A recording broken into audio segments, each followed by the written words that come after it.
Good afternoon, everybody, and welcome to Sunday of Week 4, the Wild Rift European Championships. Yesterday, we said goodbye to two more teams as Weigers would fall to Team Dark in our first series of the day. And Team Dark, we saw them twice this week, and the first day didn't look so good for them. And they said, hang on a second, let's just take the team compositions that we lost against, put a Seraphine as a carry, and just crush through Weigers. And it looked very, very good for Team Dark. They've kind of bounced back, found themselves their spot in the lower bracket to advance to the next round, and they were the first of two teams that would advance. And the second team, we thought Na'Vi would make quick work of Aphelion, and game one started to look a little bit rough for Na'Vi as Aphelion came out the gates really strong. Na'Vi managed to settle themselves, advance 2-0 through to the next stage of the lower bracket. Two more teams will advance today, two more teams will go home. Let's get the show going and find out who's staying in.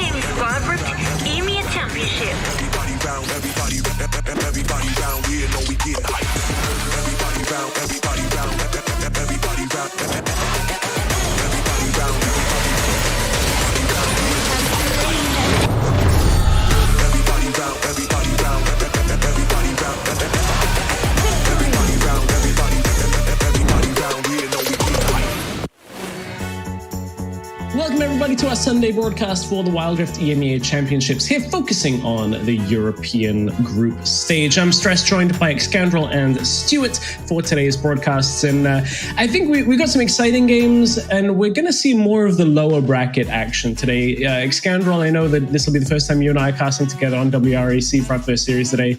What's your favorite thing that you're looking forward to today? I think I'm very excited about our second series. I think it's going to be a really close one. Both teams potentially could take it. We'd say the first series was a little more one-sided, but of course, surprises have already happened in our competition, and I wouldn't quite draw the line 100%. I get it. What you're saying is you're not looking forward to casting with me in our first series. Yeah, Understood totally. That's it. We'll be tagging Stuart back in for that later today. Stuart, as we look through the bracket, we of course have known our upper bracket games, which I believe will be taking place next week between Viv, Gamelord, WREC, and Formulation. From those matchups, like, we still have a lot of strong teams left. Who are our top contenders that people should be looking at? Oh, it's really, really tough because we got some really, really strong teams in the lower bracket. I think WREC and Gamelord are going to be up there. I think they'll probably be our finalists if I was to make a really, really bold prediction. But as Excoundrel said, we've seen surprises already. We've seen some teams that we didn't expect to win as well. So I'm really excited for today's games as well. Yeah, today's games are going to be great, focusing on the lower bracket. Our final two teams will make it through the lower bracket into the next round. It'll be Team Queso taking on Blows to start the day. And that closer series we're expecting between Zero Zone and and Control will round out the day. I think this first one, when we're looking at it, a little bit more one-sided. Team Queso are one of the teams that we've said coming into this that are like, well, they're going to be very strong, and the community thinks so as well in general. I think everybody's opinions when we look at social media is all focused on how good Team Queso are going to do. But let's take a look at some of the tweets. Remember, you can get your tweets on broadcast using hashtag WREC. We want to hear your predictions. We've already got our predictions coming through, which I've not done so well on the prediction game. I've kind of gone with some bold ones from here and there, but we're unanimous pretty much today.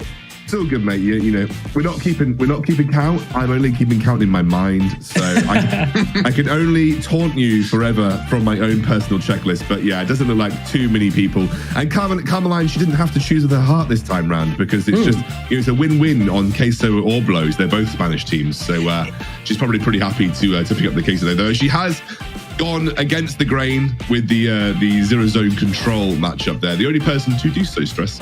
Yeah, which I actually think is really interesting because Zero Zone are the team coming from the upper bracket. Like, that's different. Stuart, you and I and the rest of the broadcast team have all predicted that Control upset. Like, that's the first time we've had a unanimous upset vote. Yeah, I feel like Control have definitely grown a lot as the tournament has gone on. I feel like they're gaining a lot of confidence as well. And Zero Zone have looked good as well, but coming off of the defeat, obviously, last time, it's a bit of like, it could go either way, to be fair. I feel like Zero Zone might have the edge, but I have trust in Control, and I feel like they're going to take the victory. That's fair. I think...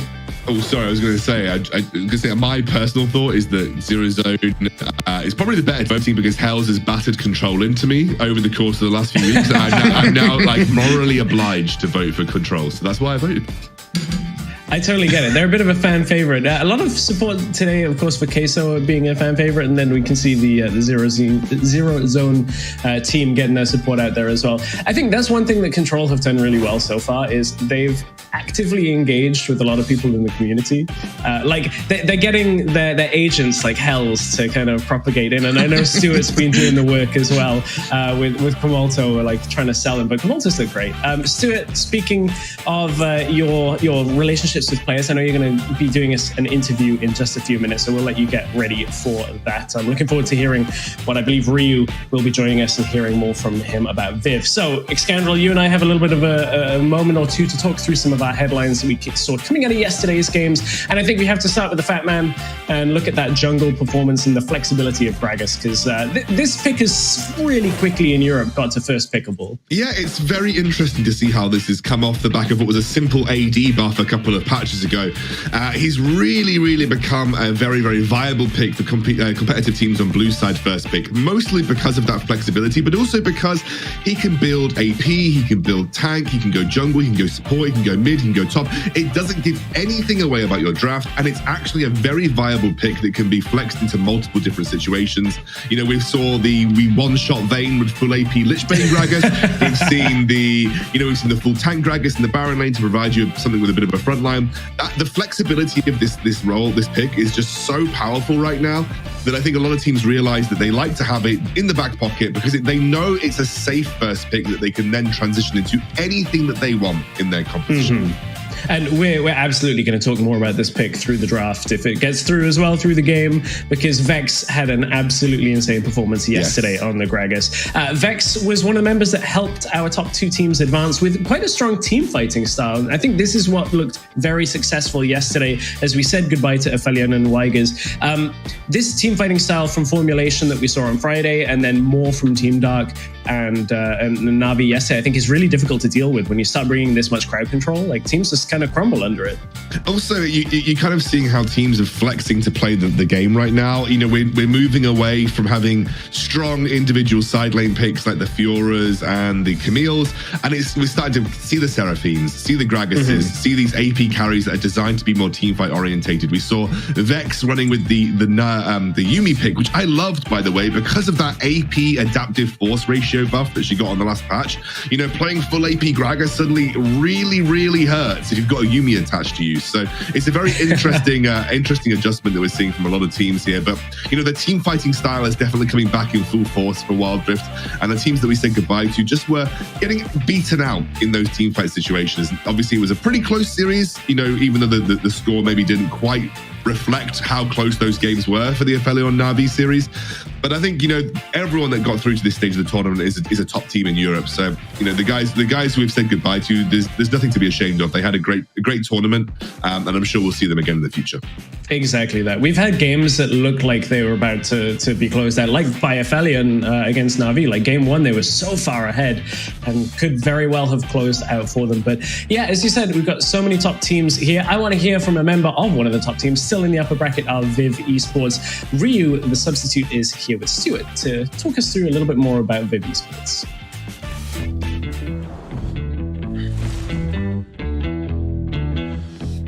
Thank you very much, Stress. I'm indeed joined by Ryu. Ryu, thank you very much for joining me. Obviously, for yourselves in the upper bracket, you'll be playing off, I believe, next weekend. What do you feel about that matchup next weekend? I think it's going to be an exciting matchup. I think the bottom tier teams are all sorted out now, so I think all the rest of the teams are insanely strong, and I think the days of stomps are over. Hopefully the days of stomps are definitely over. Hopefully get to see some more 2-1s. For yourself, obviously, as a support player, how do you feel like the meta's shaping up at the moment? Obviously, we're seeing a little bit more Seraphine as a carry. We're seeing a lot more, roaming supports like yourself as well. How do you feel about the meta at the moment? I think the meta is getting more and more diverse. I think for a long time we've seen bot lane mages and Varus in particular that are trying to neutralize the bot waves, which allows the supports to be roaming a lot more. But I think slowly with a lot of the tanks becoming meta, we see more Vayne, we see Ashe. Some people even pick out the Seraphine and just ban out all the bruisers like Fiora and Camille. So I think the meta is I would say the meta is still the same. I think those roaming supports are the strongest. But it's funny to see the different kind of teams with their different playstyles having answers to what we believe are the meta picks. So I think, obviously that changes the meta a little bit and we have to be prepared for different picks. Yeah, for sure. Like you say, it's a bit more diverse. There's more counter picks coming in as well. And then for today's matches, obviously Team Queso against Blows and then Zero Zone against Control. What are your predictions for both of this series? Who do you think is going to take it? I think TQ will blow them out of the water. And then I think KTL against Zero Zone will be closer. I think Zero Zone will take it. But I think KTL will maybe put up a match. Awesome stuff. Ryu, as always, thank you very much for joining us on the broadcast today. We appreciate it as always. Good luck again next week as well. And back to Stress next time to get us closer to the first series of the day. With puns like that, Ryu, do you want to come on the broadcast team? Like, that's the joy of being a caster. You ask him, he will say yes. Trust me. You ask him, he will absolutely say yes. That man would make a great caster. I hope he gets a chance someday because I think he'd be banger. Let's hope he's still got some playing time yet. Ryu, stick as being a player. You were great in week 1 when we saw you as well. So you don't have to come and be washed up yet. It's all good. You can join us at some point. Really interesting to hear about the meta. And I think this is one of the most fascinating things for me. And I mentioned this a little yesterday to Stuart. Is EU, we have a very specific meta, mage focus, like melee mid laners. The rest of the world in Wild Rift are playing totally different things. We see a bunch of different AD carry picks. Like Korea play very different styles, like Yuumi top. I love that there's such a diversity right now, and you can basically, as long as you're doing something with the intention, you can make it work. Yeah, I think so. Absolutely, Stress. Lots of cool things to talk about. I'm sure the two teams that we've got there are going to probably run that EU meta, but we'll see what they can pull out.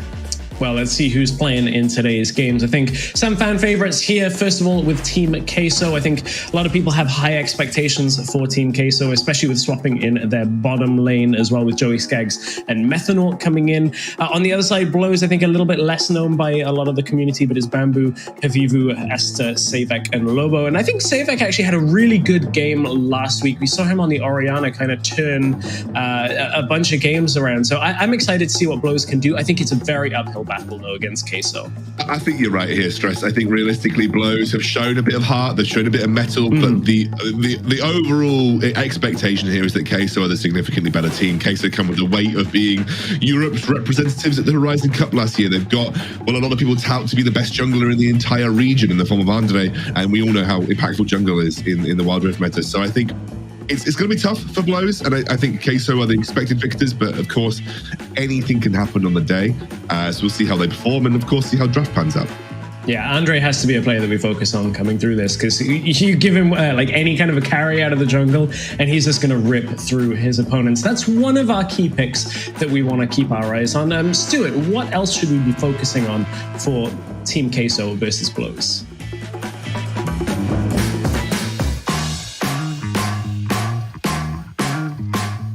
Thank you very much, Stress. Yeah, for Team Queso against Blows, we have the Spanish clash. We know how big the Spanish community is, and both of these teams as well, you know, because they've been playing against each other before in previous community tournaments, they might know each other a little bit more than what we know. And then talking about Team Queso, we have that priority on Yuumi. We've been speaking about Yuumi a lot, and Team Queso have played Yuumi before with Olaf, so it'd be really, really interesting to see if Yuumi will go through the draft in this matchup.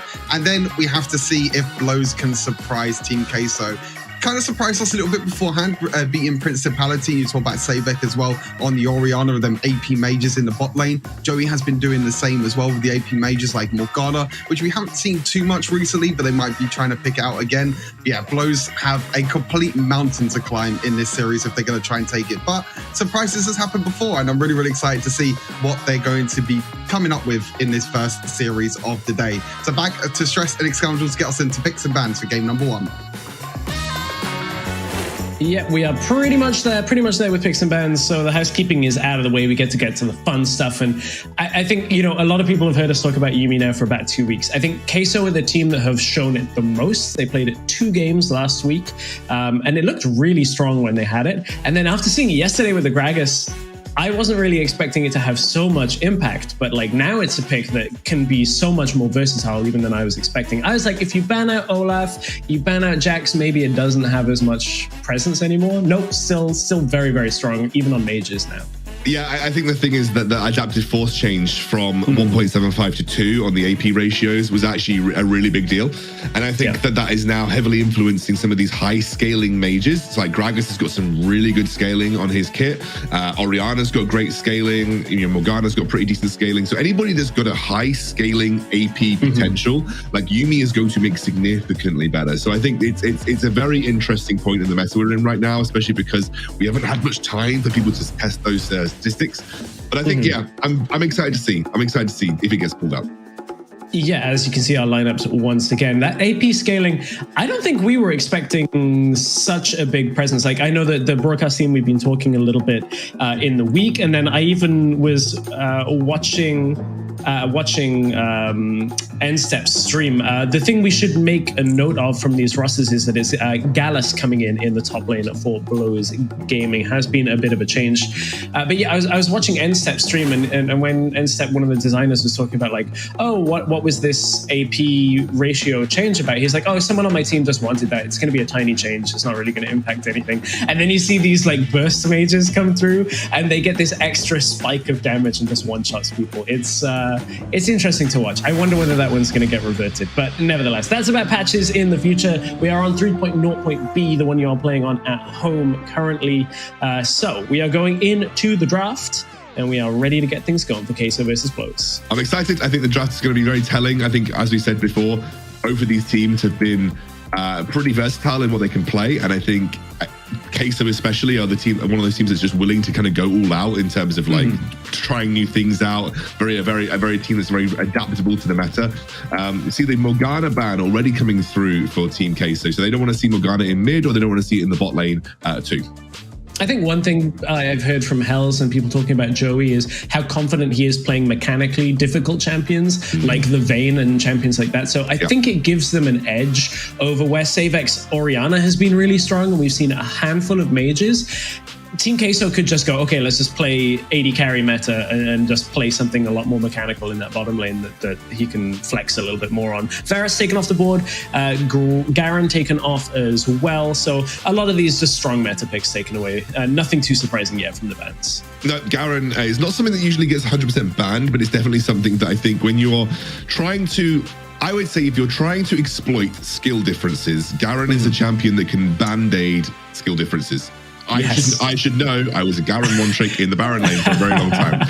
you can get away with playing Garen badly and surviving and still being useful. So I think when you're trying to really stomp, especially when you've got like Acolyte in the Baron lane, it makes a lot of sense to try and take away some of the safer picks that would allow or restrict what Acolyte could do in terms of his individual impact in the game. We're going to see the Yuumi banned, and that will be the immediate lock-in of the Olaf. Now we have seen Olaf flexed, of course, most likely in the jungle, but sometimes we see him in top and Baron lane, and even occasionally have seen him in mid.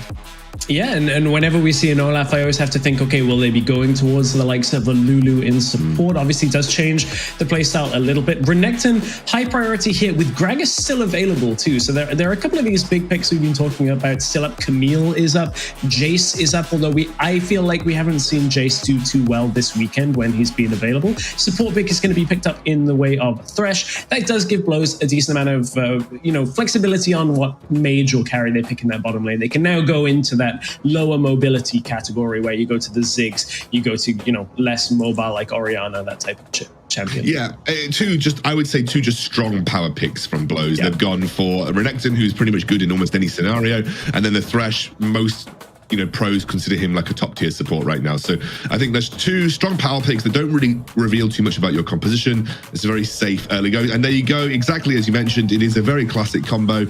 I'm having flashbacks to TSM Dyrus, where you just pick the Olaf, you pick the Lulu, and you just stack them together in the middle of a dragon team fight and you run havoc. That is a very classic combo. As old as like Vayne Lulu, as old as Jinx Lulu, it is just something that works well together. And I can see the Team Queso are very willing to just say, we want mid-game team fights, we want to run you down, and we hope that we're going to win out in the 5v5.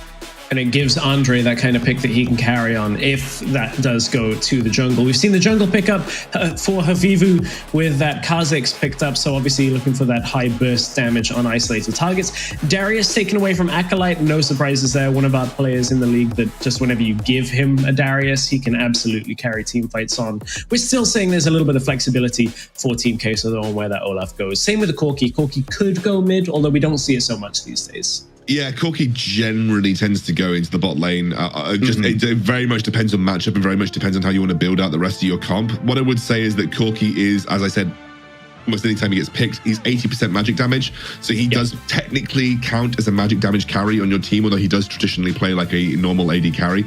We'll see the Vayne and the Ziggs band away here. Now, obviously, Orianna still being open, it would seem like if you were trying to play a mage in the bot, that would be the case. But Cyvek says, no, I'm going to go for one of the other high-tier AD carries, traditional AD carries right now, which is going to be that Kai'Sa. Yeah, Kai'Sa picked up for that late game scaling. As you said, Orianna could have been an option, not the way that they've opted. So Camille was banned out by Blows. Team Queso are likely looking for their mid and top lane. Set actually made it all the way through the second phase. We've seen lower priority on Set recently. I think initially after release, he had a lot of presence, and that's in Akali. So bringing an assassin, I was kind of going to say that without having a mage in the bottom lane, that later game scaling of Kai'Sa might take a little bit longer to activate. Now Akali maybe can get fed and jump into the back line herself. Definitely feels like a bit of a go on and throw down the Vejos here to Ezda, saying, okay, you've saved your pick for very last. You're looking for something. I quite like the Ahri because she's just super safe and she's got great pick potential. It does mean it's going to be harder for Vejos, I think, to really take control of that lane. But you could see that they were hoping to maybe get something more solid in that mid lane matchup for Ezda and keep him in a spot where he felt comfortable. You've also got to remember that Vejos is an incredible Ahri player in his own right, so he'll know exactly when and when he can't look for those windows with the Akali to try and take Ezda down. Very interesting comps. I think I'm preferring Team Queso Stress. I think they've got a much more cohesive teamfight team. Their identity is very much fighter objectives, and just by pure brute force and CC, you're going to win that one out. The problem with Blows Gaming is that they're so single target focused. Like they need to burst one person out followed by one person. When you've got someone like Olaf, Lulu, and Set, and Akali, it makes it very difficult to find the consistent single target lockdown and consistent single target killing killing's terrible way of describing it. TLDR, single target murder. TLDR, they have to kill one of them, and because there are so many tools to prevent that from happening, either the Set shielding or the Lulu or the Olaf running out of CC or the smoke screen from Akali, it breaks the flow of the way they want to play these team fights. Whereas with Team Queso, it's like, press our buttons, they're going to do things and we're going to kill you. And that is just, it's simple, it's easy, it has a clear identity. And that's kind of why I'm in the Team Queso camp, even though I was clearly in the Team Queso camp before we even got into game. I do kind of agree coming out of the draft. I think the one area that I'm seeing for Blows is if they can somehow get Kha'Zix Renekton to work through topside and like snowball heavily, but you're against Acolyte. That's not really easy to make work, but that is perhaps the one area that they can buy a little bit of time to go through at least the first few fights of the game. Of course, it is Gallus swapping in the top lane, so always something you have to keep in mind when you do those swaps as well. We'll see whether Gallus can make it work with Havivu in the way that Blows Gaming are looking for, because Acolyte, he's one of those superstar players in the league that we always focus on up in that top lane. Absolutely. And also you've got to remember that if you're looking to play through topside, you're looking to tower dive, you're looking to put pressure on that way, and you're against the Set. And Set has so many great mechanics to kind of prevent you from getting easy tower dive situations or clean tower dive situations. And I think it's going to be difficult for them to exert that. And because also, and I'm sad about this, Stress, Renekton doesn't have the shield breaking capabilities that he's got in League PC. And so therefore it's much harder to take a set down as a Renekton in this matchup. Yeah, that is fair. I think the one thing that the comparison, I find Renekton does a little bit more the later the game goes in Wild Rift. Yes. Thankfully for Renekton. I would say that's mostly because of Blade of the Ruined King, though, rather than Renekton himself. I think the thing about the Wild Rift is that the way the Blade of the Ruined King procs, it procs immediately off any time that you use your Ruthless Predator stun, which basically means you instantly kill someone. You stun them, then you slow them when they're trying to escape. So it makes it so easy for Renekton to chase down. I also think he's got a slightly higher attack speed scaling in Wild Rift. So it makes it slightly better with attack speed items. But we're getting into semantics of Renekton here, which is probably a little too in depth for this stage of the game. Yeah, it's a little early on to be doing too deep. And Gallus, however, drops low. Will obviously use the sustain that comes from Renekton, but I thought maybe Blows would be going for topside. Is that Andres with this wave being pushed in, and Veos is here. This is going to be Gallus really struggling to stay alive. His first blood even perfectly goes to the Olaf. That's exactly what Queso needs. Absolutely, and he just got deleted. His like quarter of his HP bar just disappeared, and I think that was so well played from Acolyte. You could see that he was planning that from almost like their second wave in, right, Stress. He basically had a stacked wave ready to go, and he'd coordinated very, very well with Veos and Andre to go up there. And I don't know whether Blows knew that was coming. They certainly hadn't rotated Ezda up very quickly, but regardless, it was such good wave management from Acolyte to make that happen. And it's already the punishment that you're starting to see come out from what I would say is the incredibly strong part of the Queso roster, which is their top side. Yeah, I totally agree with that. And like Acolyte not even having to use his Ignite, like they knew how secure that kill was, that gives Acolyte kill threat for the next few minutes. And Gallus is going to go in. He knows he has Lobo around, but you've already spoken about how Set can just weather through a lot of this damage. And here's Andre up in the top lane again. Hook, Lobo actually goes in, and this is bad timing if you're on the side of Blows, because remember, so much was used by Renekton to stay alive. Flash not available, and Gallus is only level 4 still, hasn't not got his ult yet, but will be able to survive. Used a lot to get out of it. Blows are going to try and re-engage onto Methanol, but here comes Veos. That's low health targets against it. Akali is going to look to dash all the way through, and this is a massacre for Team Queso in the top lane. 3 kills on the board total this game. So it's just so slow to the punch. Time and time again, he's let Veos out of lane for free, and they just punish Blows. I will say it was a bit of a misplay. I don't know if you caught it, but Andre actually used Reckless Swing on a minion. And I think if he hadn't used the Reckless Swing on a minion, you can watch, I think this is just after actually, if he hadn't used the Reckless Swing on a minion, they might have actually got away with this much sooner and picked off 1 kill. But regardless, Veos, look at how far Ezda is away. How do you let your mid lane like get that far up the map without, responding? Especially because the waves are so balanced in mid as well. It's definitely, I would say, Veos just able to exert map pressure through incredibly quick rotations, great map awareness, great communication on the Queso roster as well. And unfortunately, I just don't think Blows are responding quick enough right now. They're getting caught at the punch without any kind of counter punch to throw. Yeah, it's kind of rare that you see an Ahri not be able to push the lane out and move quick enough on her own. Like that's typically one of those strengths, right? Is she's got great wave clear. What Ezda has done is farmed the wave out enough that despite being a kill and an assist down, the gold is not too far between just the mid laners, but the rest of the map has been affected by that play. Like, Andre now has 2 kills, and they're settling up for this first dragon of the game. I believe, package is there for Joey as well. So this is the moment the Blows do not want to fight. You need to wait that out. And the problem is, it's going to give Team Queso the ability to just sweep through this bottom lane, bottom side of the jungle, set up the vision control they need, and look for anything now. Absolutely. I mean, whilst the mid lane has stayed relatively even, you're at 1k disadvantage in the jungle and a 1k disadvantage in the top lane. So clearly has been translated to the other lanes. Yeah, exactly that. Handshake on the objectives, at least for now, although you can see that Team Queso are starting to drift towards topside. It would be a 2 versus 4 if they wanted to take it, though, as we can see Veos in the bottom lane, and Acolyte is going to close the gap. I don't know that the communication is right on point between the two, because Andre had recalls. They don't actually fully commit. Rift Herald taken by Blows. They're going to have to try and utilize that to at least close some of this gold gap, but Ocean Drake did go over to Team Queso. Yeah, I think actually I would have liked to have seen Team Queso be much more aggressive here on that second objective. I think they definitely had the time to do so. Vejos, not quite charmed under tower, but the Ignite does force him back here. Yeah, that was close. I thought he was going to go for it, but he didn't. But I think I would have liked to see Queso go a bit more aggressive on that Rift Herald. I think it would have been nice to see them exert how strong their top lane is as well, and if they just managed to delay a little longer. They're giving Blows some way of generating some gold back in their favor. Like, you can see that Javivu's now down towards that bot side. There's no one actually there to defend that bot lane tier 1.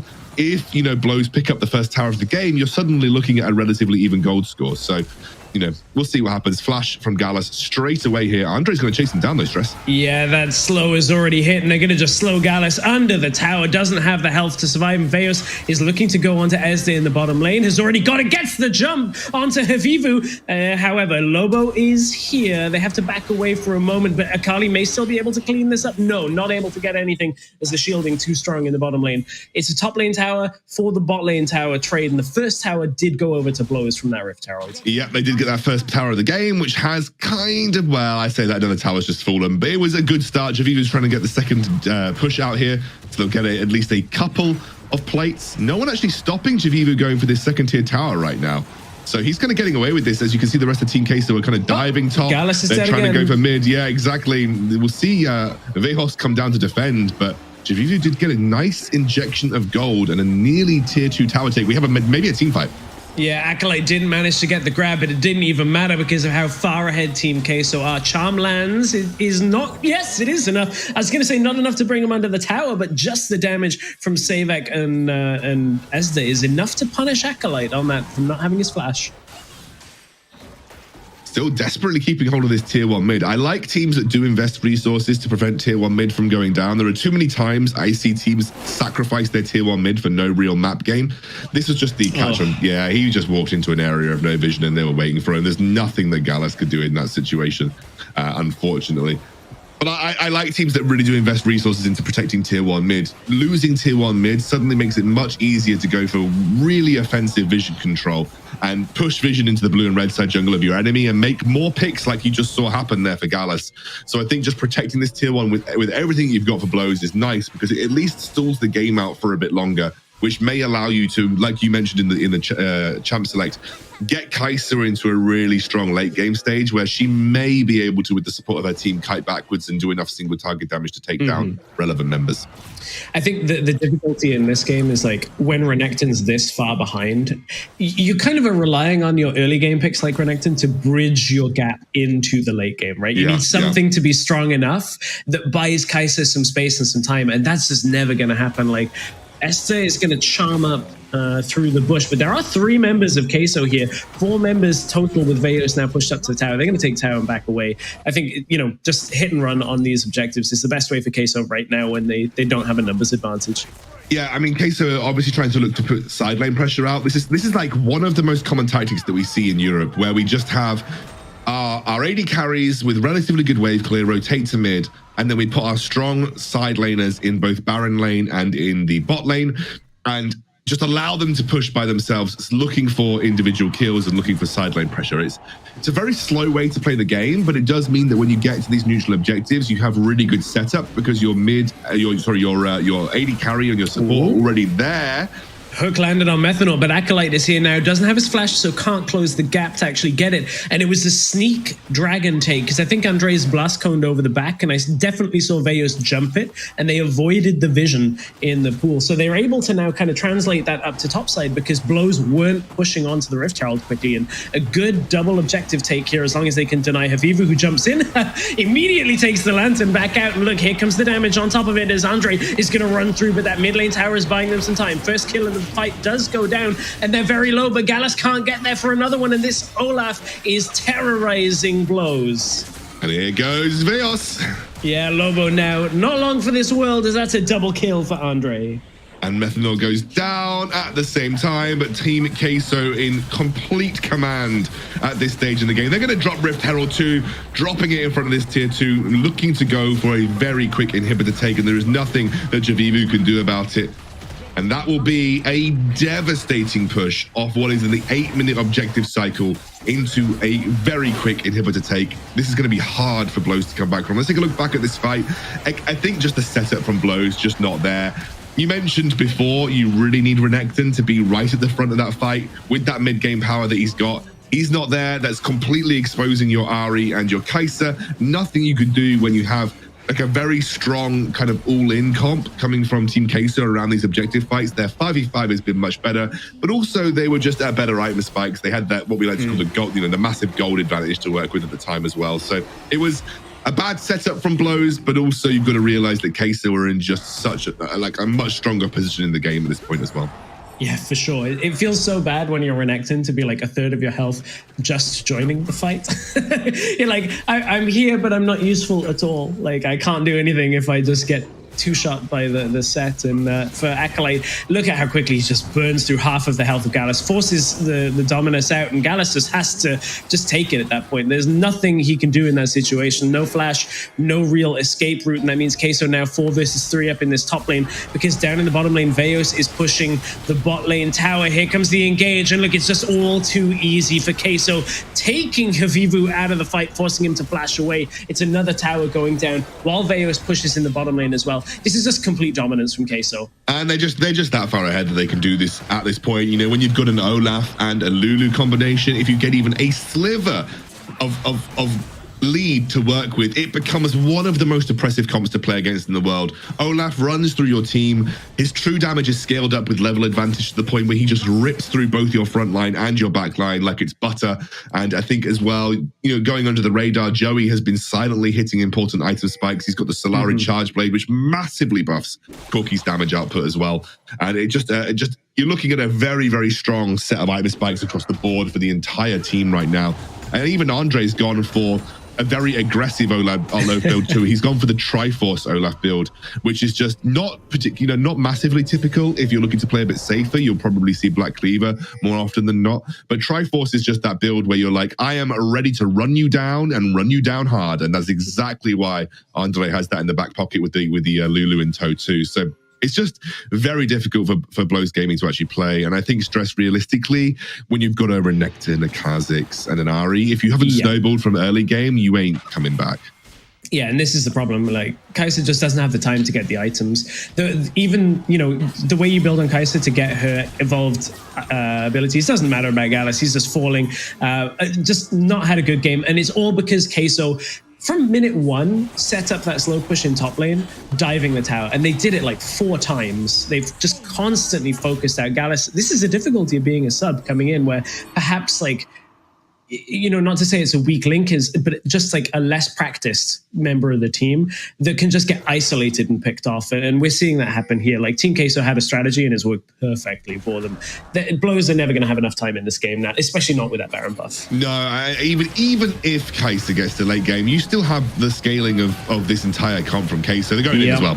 Yeah, Lobo's down. You can see even the damage coming through as Andre is going to run through. Will end up falling for it, but will Team Queso be able to pick off these last couple of kills before they can end the game? Here's where Joey from a distance can just output as much damage as he needs with multiple lanes of Baron minions up. I think they're going to just do this the old-fashioned way and get all 3 inhibitors down. I mean, may as well play a little bit safe and not overextend, but yeah, Team Queso is still in control. A little bit of an overextension, though, into the base. Yeah, I mean, they have Infernal Drake up right now. There was 4 versus 4. They probably could have gone for a risky end, but why take the risk? When you're in this stage of the tournament, you're in the losers bracket, you lose, you actually go home at this point. I think even though they know they're in a commanding lead, they don't want to take any risks. You can see here, Acolyte suplex right into the middle of the team, an easy pick off for Andre. Enough defensive capabilities to allow Blows to retreat to their own base.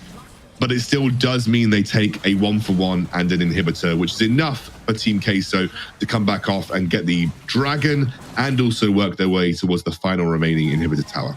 Yeah, it's funny. They overextend, but still deal a significant amount of damage to the base. Yes. It's not even like they lose from Andre dying in the base at that point. Set soloing down the dragon, and this is how comfortable Queso know is like, Andre can be all the way out here. There's no smite required when nobody from Blows can get anywhere near the dragon to contest it at all. So they've already set this push up. Now can join the fight as soon as Blows go aggressive. And here it goes. That was a great Lulu ult to keep Andre in place and knock up 3 members as well. 2 members of Blows have already fallen as Kaisa is running for the fountain.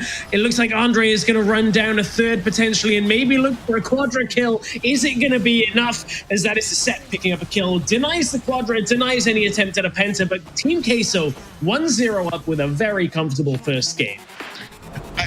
Like I said, I think they came in as the favorites here, and I think they've shown exactly why that is the case.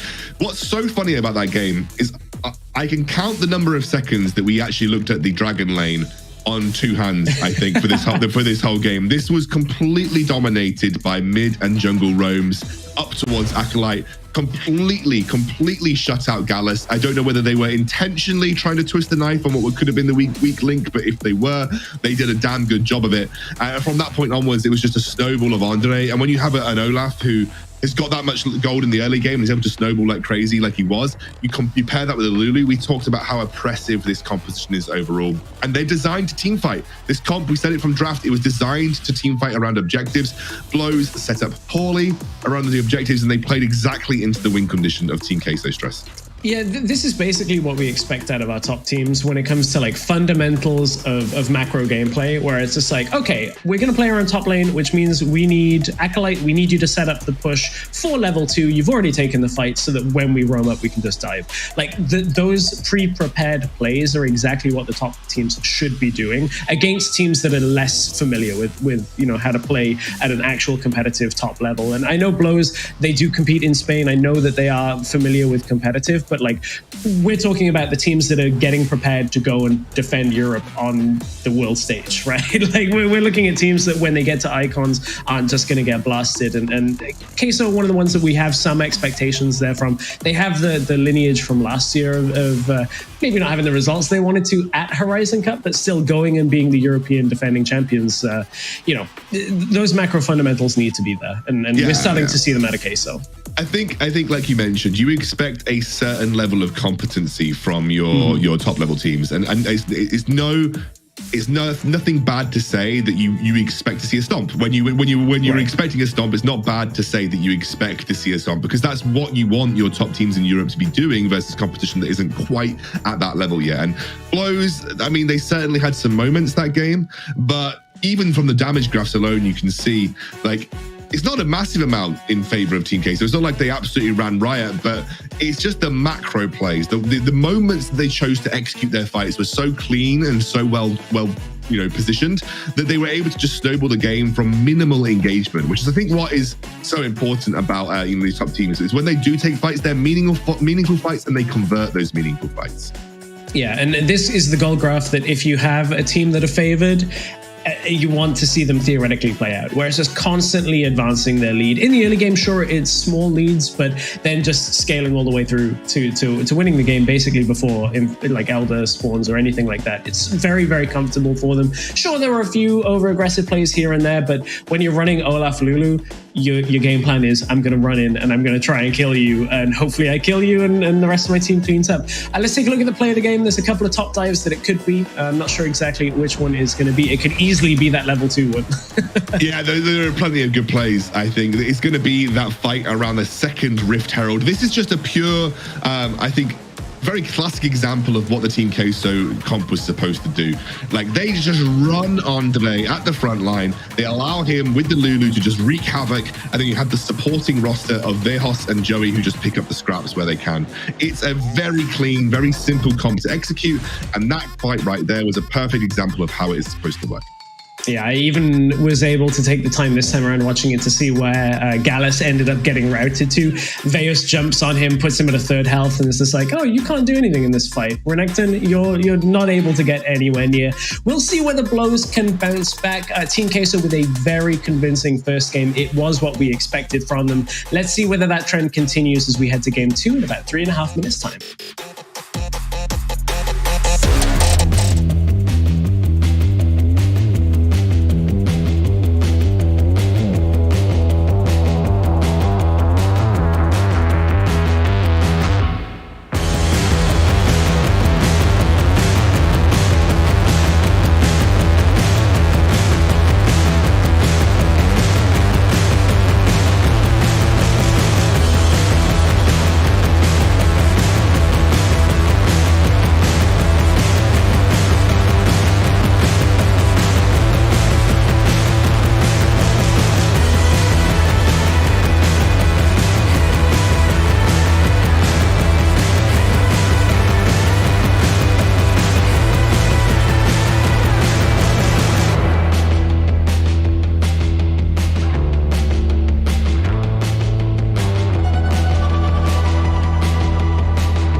Welcome back to Team Queso versus Blows Gaming. It's a Spanish showdown between two teams in the lower bracket, and Team Queso putting a very convincing first game on the board to be leading 1-0. We were just talking in the break a little bit about being behind on Renekton and how difficult that is in the top lane. Feels almost impossible when you get stopped early on that Renekton. Yeah, I play a lot of Renekton, and I kind of feel for Gallus there. Like, Renekton is good because Blade of the Ruined King, first item Renekton, is really broken, like super good at first team fights around dragons and Rift Heralds. If you're doing badly, you want to build Black Cleaver because it's the better item for a Renekton that's not ahead, but it's also not as oppressive, and it also means Renekton doesn't feel as strong at that stage in the game. And I feel for Gallus because it's really hard to make that cool. Really hard to make that cool. Goodness gracious.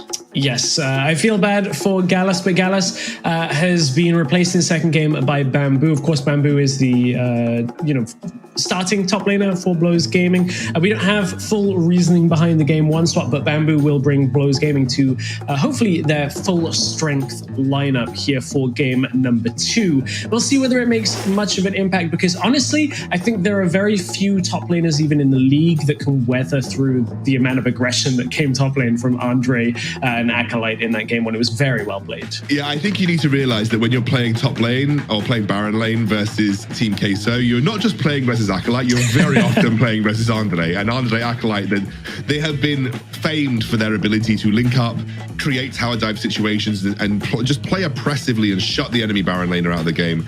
And as you mentioned, there are very few Baron laners in our entire league that can weather that storm. Yeah, I'm sure some of them are out there thinking, I could have done it. I could have done it. We'll have to test when you go up against Team Queso. Stuart was keeping an eagle eye on game 1. Let's hear if he picked out anything else that we didn't catch out on for our game 2 key points.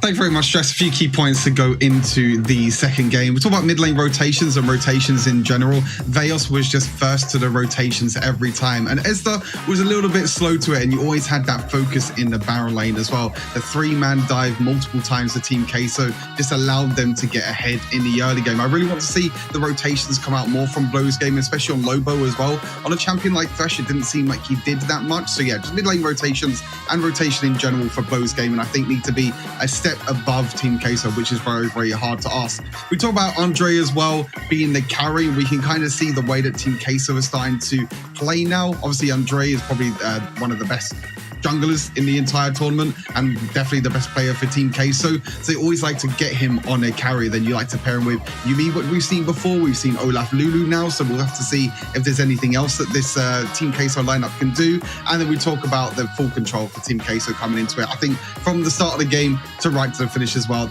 Queso were just in full control. Blows couldn't really do anything about it, and it definitely have to come back to Blows now. We have to think of what Blows needs to do and what Blows can do to try and get back into this series. They're going to have to come up with something special. We'll have to see as we get into game on 2. Back to Stress and Iskander. Thanks, Stuart. Looking at the draft that we're getting close to for game number 2, I think this is one of those series where I don't think Blows can effectively ban out Queso. I think Queso have too wide of a champion pool. I do wonder if they want to make changes and take away the Olaf to make it a slight bit harder for Andre to carry. I wonder whether that's one thing they'll look to do in the second game.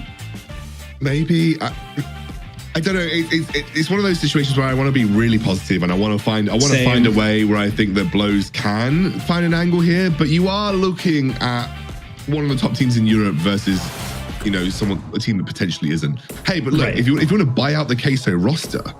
And, make money talk on this one. Yeah, that's the problem, right? It's like you could ban the exact comp they just did, and they'll bring something else and perform at exactly the same level. So I think we're still expecting Team Queso to walk through this series fairly comfortably. I wonder if there's a world where Blows maybe pick up something like Yuumi and come out with something broken, whether they can half cheese their way to a win. I don't really call it cheese, but yeah, maybe they can do something like that, but I think Queso are just overall very, very consistent, and they're not even going to let it happen. Queso are going to say, we know how strong this champion is. We won last week with it. Let's take away Yuumi. Varus is gone as well from Blows. There's the Olaf ban. I like it, but I think, Lee Sin, Fiora, even the likes of Gragas, I think we're going to see Andre have a strong performance on still. I mean, look, there was a pretty hot conversation in Europe about whether Vex or Andre is the best Lee Sin on the entire European server. So there is, it's no question that Andre has just plenty of other champions in his wheelhouse that are going to be just as good for him and the team. We'll see the Z ban away. So we're not going to see Zed, which I actually think teams have started to respect the fact that Zed is actually really strong on this patch, especially because he could be so easily unleashed with AP bot laners now as well. So Zed being taken away, that'll be the Galio banned, just in case they were expecting a potential Galio-Camille combination. We know that Andre also loves his Camille, so as well as Acolyte, to be completely honest with you. That'll be the Garen. I mentioned before, Garen is a very safe, easy pick that can kind of nullify any skill differences in the Baron lane, and that's not going to be the case. We'll see a Fiora immediately locked in here that could either go to Havivu or could either go to Bamboo. Of course, those are the two common roles for Fiora right now in Wild Rift. Yeah, and I think you have to take the Fiora here. I heard a little bit on Friday, you and the casters talking about Fiora into Lee Sin and how Fiora can outscale fairly well and kind of deny a little bit of the engage potential that Lee wants to bring. Andre's going to say, I don't care. I'm still going to go for it. Get that early game presence. There's no reason not to for a team like Team Queso. It's a skill matchup, right? So Lee into Fiora as a jungle matchup is a skill matchup, but it's because Lee doesn't have very many skill matchups because he beats generally everybody. So Fiora is like one of the best picks that you can pick into Lee because it is a bit of a skill matchup in some of those earlier engages. It will be Jace and Morgana, who was also banned previously. So you can see that Blows are actually getting some of the picks that I think they feel more comfortable with, maybe some of the picks that they were previously taken away from them. So this is a good start for the Blows Gaming roster. I also always love the Fiora combined with a Morgana combination like Black Shield plus Fiora is also always really good. So, you know, it's a nice start. And there's the Gragas. So if you're talking about power picks right now for Blows Gaming, we're seeing a lot of current meta power picks stacked together in this roster. Yeah, that's totally true. Like really big high power picks. I think there's the potential for Fiora obviously to get fed alongside these two other mages. I will say that I don't know that they synergize amazingly well, Morgana and Gragas and Fiora. I kind of want to see where the rest of this lineup rounds out. Ziggs picked up for Queso, so taking that mage in the bottom lane gives them a little bit of flexibility now that they obviously have a Jace as a very strong AD laner. Now they pick up some of that magic damage, gives them a lot more options through the second part of the draft. Also, I really like Ziggs into Morgana. Like that Black Shield is not going to last long versus pretty much any of Ziggs' skills in the late game. So it's a nice way of just immediately like destroying the Black Shield protection against abilities. So it's nice. It's a good response. I do agree. There's a bit of anti-synergy in terms of ultimates between Gragas and Morgana.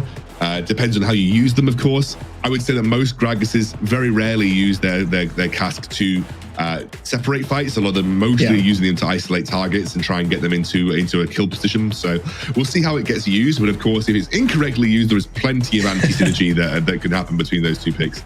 So the next ban's coming through. Darius being taken away here by Team Queso, which makes me feel like they have already secured their Baron lane in the form of Jace. So we won't be seeing Vejos by the Jace mid. And we'll see the Braum banned away, which maybe indicates... Well, I suppose it's decent versus the binding from Morgana because you can block it out. Yeah. I mean, theoretically you can, although I mean it would just hit whoever the other support is as well. So maybe it's to block the Gragas barrel, but anyway, nevertheless, maybe the other half of it is just to block the disengage that Braum gives. Riven was taken away. That's a very I would say niche, but we're seeing it more when it comes to like a lot of American teams are playing Riven. Can be played as a carry. Thresh I like banned away. We talked about it in the first draft. Whenever you see a lower mobility mage in that bottom lane, Thresh always gives them a little bit more security. And we're flexing still. Set can be played in multiple positions. Could be support, could be Baron lane. Yeah, could be absolutely. I would say more likely to be Acolytes. So that might mean that we are actually going to see the Jace mid. Of course, you can flex Set into any of those matchups. Set can go mid. We've seen Set mid as well. We've seen, as you said, Set support too. Be interesting to see Set support with Ziggs though. It's a bit of a rough lane for the Set Ziggs. You would probably want a little bit more support for your Ziggs in that bot lane.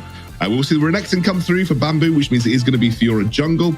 I'm just going to be interested to see where Ezda's going. I imagine it's going to be Gragas mid at this point. Yeah, so Alistair comes through. So it's going to be Morgana, Alistair bot, Gragas mid, I assume. I'm wondering where the pivot is here, because do you pair a hyper carry bot lane with Set, put Ziggs mid and Jace top? Now that's not standard at all, but like Team Queso, if they fall behind, are going to run out of damage against this very tanky trio of Gragas, Renekton, Alistair. No, that's not going to be the case. It is going to be Nami in that support role. Set goes likely to the top lane with Jace in the middle lane. Yep, and it's going to be Ziggs Nami, which is an incredibly strong poke lane. And again, Morgana will be safe here. This is an easy lane for Morgana to navigate, but she's never going to get the push herself. She's just going to be constantly using wave to clear near her own tower. So it's a strong lane that you can really bully the Alistar out, but with Morgana, she's always going to be able to clear that wave with Tormented Soil under her own tower relatively easily. Interesting set of comps here. Interesting set of comps. I much prefer the Blows Gaming draft this time round, but I want to see Ezda be much more active on the map. I want to see Ezda try and make their way around the roams that we saw coming up from TK. So you need to counter how good Team KSW are playing around the Baron lane and Baron lane dives. It's far too easy for them to get away with what they were getting away with last game. A little bit worried Gragas into Jace, though, if that is going to be the mid lane matchup. I think Ezda's going to get shoved in, and it's going to be a difficult lane, I feel, at least for the early game until Gragas gets that ultimate kill threat. For me, a weird draft out of Queso in the sense that there's a world where if they fall behind, they run out of the ability to eat through the tank health pool. But if they get ahead, this is the kind of comp that's going to run over you very quickly. And we just saw Queso do a very good job of getting ahead. Yeah, absolutely. You've got to be very concerned if you're a Blows Gaming that Team Queso will just do the same thing they did to you last game. Yeah. And I think that's something that you'll always be aware of. Maybe looking to invest some more vision around your mid and Baron lane connection. Ensure that your own jungle, at least the jungle entrances, are lit up so you can see those rotations happen. It's going to be an interesting one. I will say that one of the things that maybe has gone under the radar about the resurgence of Gragas is the buff to Second Wind as a rune. It got buffed in terms of the recovery time was halved, and Gragas loves Second Wind because it synergizes incredibly well with his passive and provides a lot of sustain to him even when he's in a bad lane matchup. So, and maybe this is also a reason that we're starting to see Gragas come back into the fray a little bit, because that Second Wind buff has actually helped Gragas out in terms of his own recovery. Slightly different lane matchups than what we were expecting. It is set for Veos in that middle lane. So they're going to try and leverage Acolyte with the lead in the top lane, utilizing that Jace into Renekton. So a little bit different, but yes, exactly as you said about that Gragas regeneration and how that works with the rune changes is one of the reasons why we've seen Gragas picked as a fairly safe laner as well as in the jungle. So we'll have to see whether Gragas actually gets any adjustments, because I feel like he might be a little too strong right now. Ezda takes the trade. So difficult to balance because he got a slurry of nerfs because he was just so popular, and all they did was they touched his base AD and they buffed his base AD by 6, and suddenly everyone's like, wait a second, this Gragas pick is busted. We have a bit of a congregation in the mid lane here. So trying to get Andre. Oh, yeah. Forces the flash out of Lobo, still had the resonating strike available. Flash into the pull-in, gets the bubble. The Aqua Prison is perfectly done as Queso roam up from the bottom lane. It seems very similar to game one. This time it's in the middle lane. Queso move first, get the first blood. Yeah, I think that Havivu knew that was not a fight that he was interested in. You often see this, right? You often see junglers go mid to ensure that you get mid lane priority, because mid lane priority is absolutely key for first river scuttles. Like, you just need to have that for the river scuttler. And so obviously Havivu was like, we're not winning this fight. We've lost priority in every sense of the word. So I'm just going to go take the top lane scuttle whilst you're distracting them. And so essentially Alistar served as a sacrifice for top lane scuttle for Havivu. But I think it was a good rotation from Team Chaos. Team Chaos? What did I just say? Team Queso and Veos to be able to do it as Acolyte. Drops a little low in the top lane, is barely going to not survive under tower. I thought he was out free, but Havivu's going to flash forward. That's a good start for this Fiora. Yeah, brilliant rotation from Havivu, exactly what you want. And even more impressive is they've stacked the wave to force Acolyte to lose at least a few minions to tower. That's very hard to do in Wild Rift because you get back to lane so quickly. Like, punishing through shoving waves doesn't happen as often. But this time round, they positioned it just so perfectly that he's going to lose at least a few minions to that tower. And that is very punishing now for Acolyte. Going to lose out a little bit. He's actually behind in gold to Bamboo, despite winning that matchup by himself. Yeah, the number of times I play solo lane and I'm like, I'm going to stay one more wave and shove it out, and then I die because I forget how quickly people get back to lane. You're like, I'll deny all of this CS. So it's going to be top lane again for Havivu, and I think this is great game plan for them, considering they've already got the 1 kill onto Fiora. If Fiora can get ahead, she's going to take over the late game, but Queso kind of reading the play already, knowing that they have more control over bottom side, come in, drop a few wards, take away the red buff, and just try and keep the pressure onto Havivu maybe looking for a dive on Ezda, but it's not quite there yet. No, really great presence of mind, honestly. They knew that Hiviva was hanging around topside. It's a very easy matchup to exploit with a Renekton, especially if you have Flash or anything available. You just jump in, stun, and Fiora does the rest of the work. And, you know, Jace is not exactly the tankiest Baron laner in existence, so it's a very easy matchup to just kind of run away with if you're able to do so. So I think Hiviva was maybe sensing an opportunity to go and invest resources on the top side of the map. You can certainly see that that's where they're spending most of their time around neutral objectives right now as well. Really realizing that their one in this game is a strong top side, and they're trying to use that to their greatest ability. Though Andre feels very confident that he's in a strong position on this Lee Sin to counter that, and they've rotated their entire roster up to counter at the Rift Tower. Wow, Blow's actually just completely disengaging at first. That was a possibility that they could have had it stolen away. There comes the Ziggs ultimate. It's going to put everybody from Blow's low, and if the rest of the follow-through damage comes out of Team Queso, this should be a pretty quick fight. But Blow's weather the first part, it's not enough for them to stay alive as they take another 3 kills for Team Queso. Oh, stress. What was that engage, man? Like, I just watched yeah, a little bit spicy from Vejos here. Yeah, Vejos going behind the tower. We'll talk about that engage in a moment as Vejos can back himself away. Yeah, I should be able to escape for the time being. Yeah, it felt like I was watching it in slow motion, and let's watch it back again. Lobo, he pulverizes the Rift Herald, so a lot of his CCs just dropped, and one by one, Blows Gaming just tried to run in and do something, like either find a kill or looking for a sneak smite. The setup was not there again. This was the weakness of Blows in the previous game. They were just not good at setting up for these big objective fights, and that's a little bit of an oopsie daisy for them because they've lost their top side strength now, and that was the only thing they had going for them. We are now looking at a 5,000 gold lead almost materializing for Blows Gaming here. Not a good look if you're Blows Gaming. You're not in the strongest spot right now. And I think it was just because you were so desperate to fight for an objective that they had in their minds that that was the objective that they were going to take because of strong top side. They weren't willing to back off. They weren't willing to reorganize around the dragon. And I think that bullheadedness of the engage comes through. There's the bullheadedness on full display as they get the triple knockup. But look, the first kill has already gone through in favor of Team Queso, and now they're just running Blows away. They're going to look to focus the objective out? No, because Andres goes in aggressive with Acolyte. There's a double knockup is enough to at least take out one, but it's still all Team Queso as Vejos don't know whether he can actually find an angle into this fight, but Queso continue to advance their lead. Yeah, and you can see again that Blows Gaming don't know how they want to approach these objectives. They think they want to fight them, especially Lobo thinks they want to fight them, but the rest of the team just isn't quite set up correctly again. It's sad for Blows because these are just simple mistakes that maybe could have been rectified just by thinking about how they wanted to approach the matchup or approach these team fights differently, but they're giving away what are some of the simplest team fights that I think Team Queso will ever see in their lives.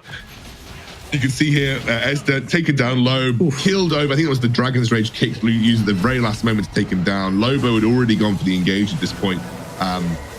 We're into another fight mid lane though. Aqua Prison lands, and that's another kill. Bamboo or Gallus, it doesn't seem to matter. This Renekton pick has not worked out for Blows. Rift Herald has spawned now as well in the middle lane, and here comes Acolyte from behind the tower. Only 3 members of Blows are here because Gragas is down in the bottom lane, and this is all Queso all over them at this point. Blows gets picked off by another Aqua Prison landing, and Alistair's not long either. This is just complete domination once again. Second game in a row. In comes Set from the side. It's a double kill for Andre, making his Lee Sin felt once again. Yeah, Andre just able to punish in the jungle so easily. You can see the gap between him and pretty much any other jungler you'd like to see, maybe outside the top 3.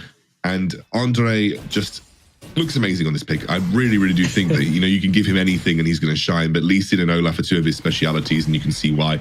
But every player on Team Queso is having a banger. They've managed to snowball again off neutral objective fights, and I think that's one of the things that Team Queso does so well. They have great setup around objective fights. When we talked about their, oh my god.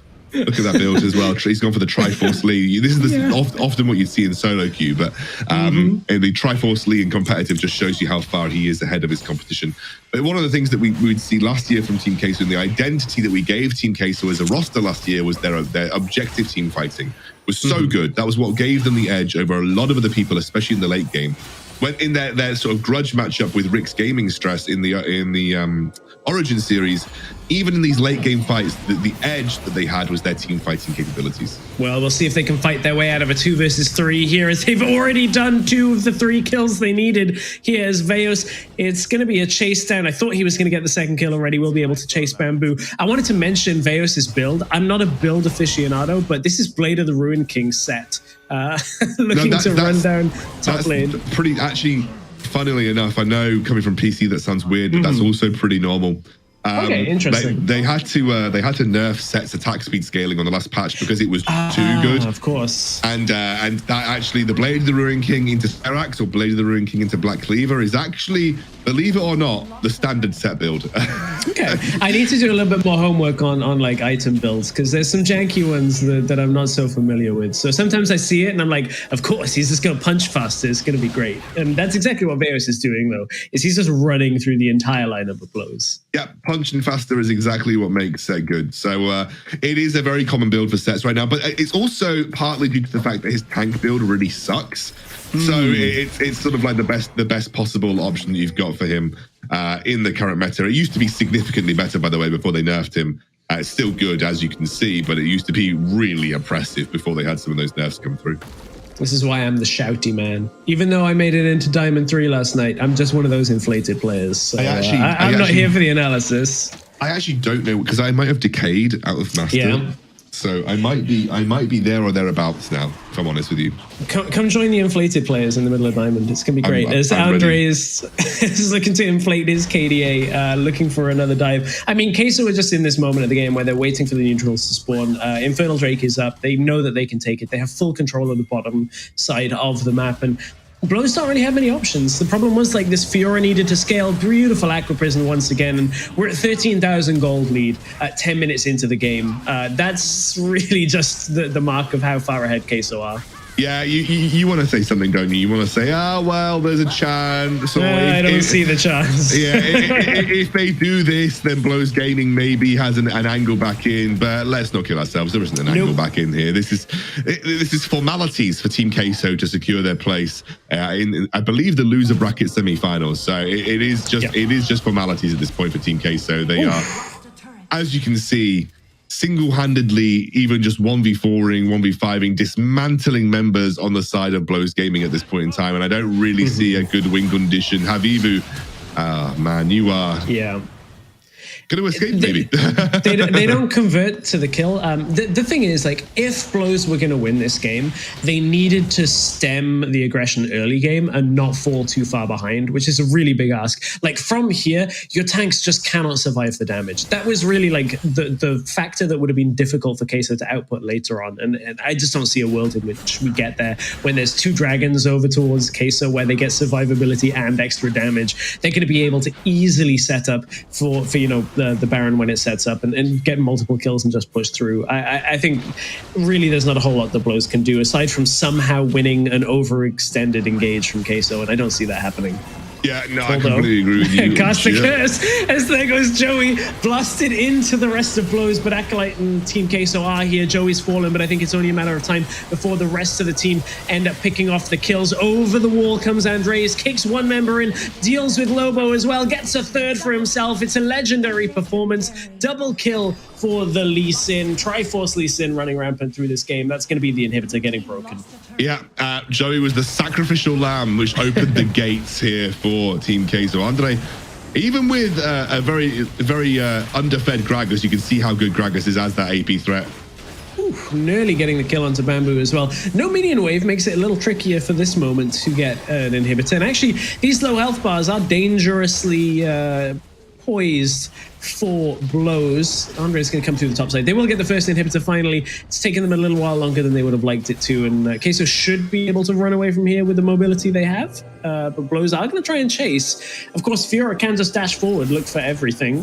Proto Belt as well. Should be able to pick up Veos, although, hang on, here's the fight. Riposte comes through. Set's going to match it on a shield of his own, and oh, it looked good for Blows for a moment, and then the damage came out from Queso, as Andre is only a third of his health, and he thinks he can still go aggressive into 3 people. That gives you an idea of how good of a performance he's having. Really lovely timing on the haymaker from Vejos, by the way. Oh, Andre's down. And here comes Joey for Sacrificial Lamb again, but we'll get out this time. He'll be out. I mean, they gave Andre away here. So inhibitor down in the Baron lane.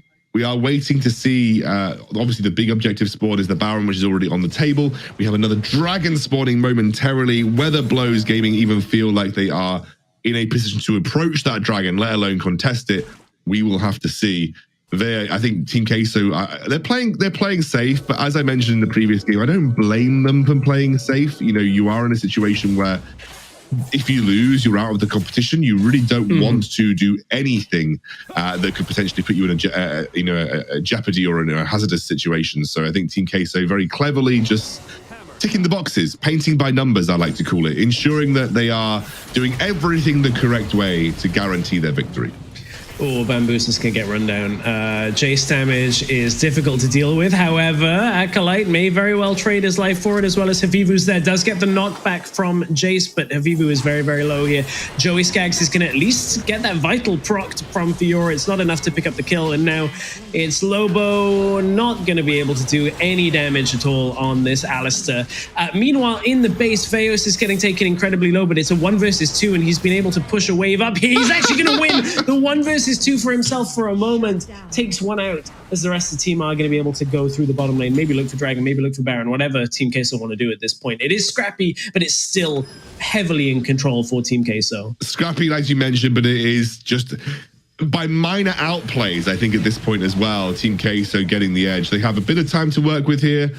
Obviously, Bamboo is back up and kicking very low. I think, Joey, a single bomb plus a basic attack should secure that mid lane inhibitor. He's actually going to flush away for Hazard being caught by the Morgana. And that is a second inhibitor tower now dropped for Team Queso as they work their way towards potentially challenging that Dragon.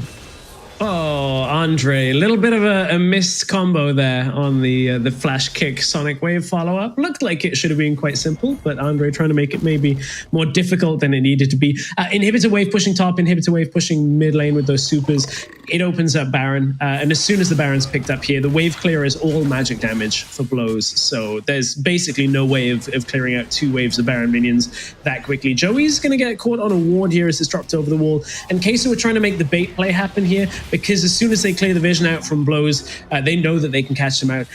Veos is even behind enemy lines here. If he can grab onto somebody, he's been caught on a ward. The rest of Queso have the ability to go through topside, through the mid lane as well. That's Acolyte picking off 1. That's going to open up an attempt at the Baron as well. Unless they want to just push through mid. That's Bamboo, very, very low. Set picks 1 off with the suplex, looking for more. It's all clinical for Team Queso.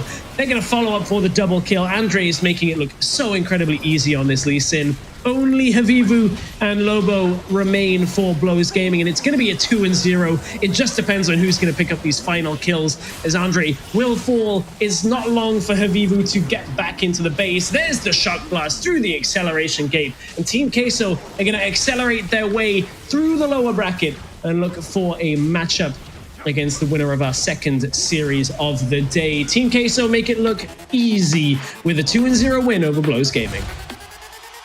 And I think, you know, we expected this to be the result. I don't want to sugarcoat this. I don't want to give you guys kind of like false pretenses that we believed it was going to go any other way.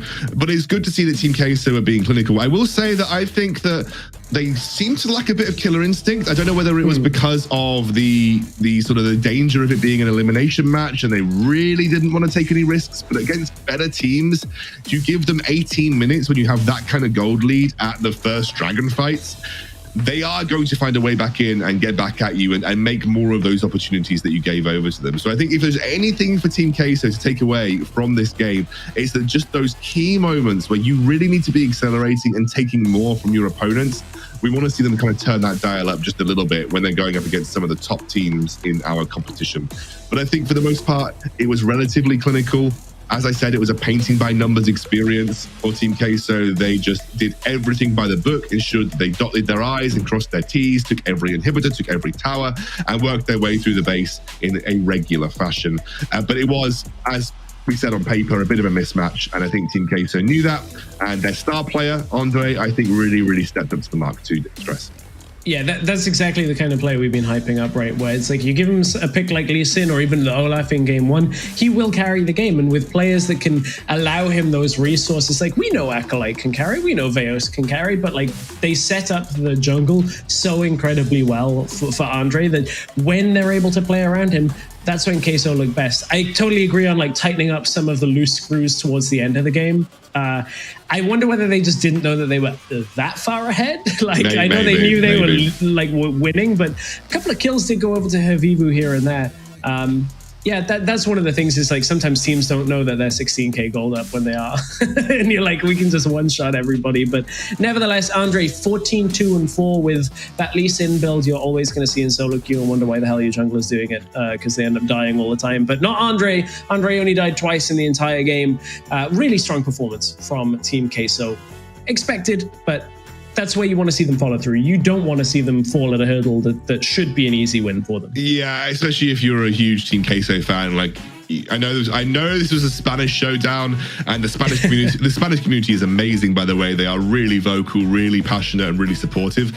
And I think obviously it's a bit of a Spanish showdown. You never like to see two Spanish teams matched up against each other. But if you're a Spanish fan, you've got Team Queso. They're one of the best teams in Europe, and I think you needed them to show that today, and they did. I think they had a really good game, and I think if they can continue their form, especially on their sort of top side with the combination between Vejos, Andre, and Acolyte, I think you're looking at a team that is clearly going to do incredibly well in this tournament.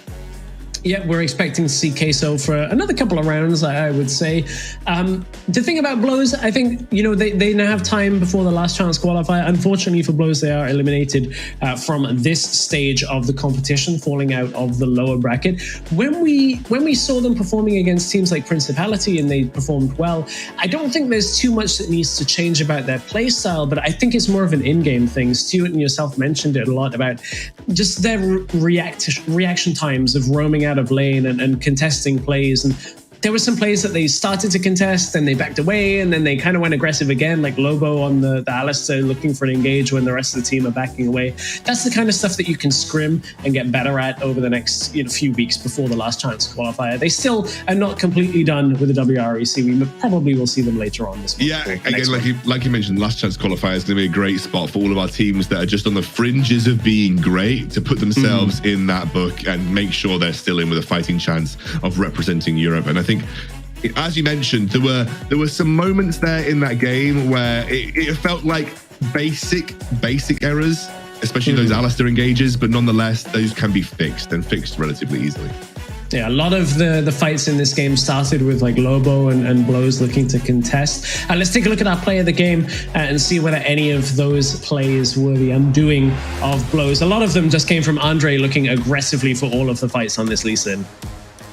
This was I feel bad that this is the play of the game, because this was just felt like a bit of an error in execution from Blows Gaming. You know, as we saw, like the Alistair engage was a little bit disjointed from the rest of his team, and I think when you're running an Alistair on your team, you do need to be quite unified in the way that you look for those engages. You need to be ready to back him up as soon as he presses those two buttons and jumps in with the headbutt pulve combo. There needs to be an immediate follow-up, because he ran in, he pulverized the Rift Herald and then was just kind of left for dead in the middle of the team fight.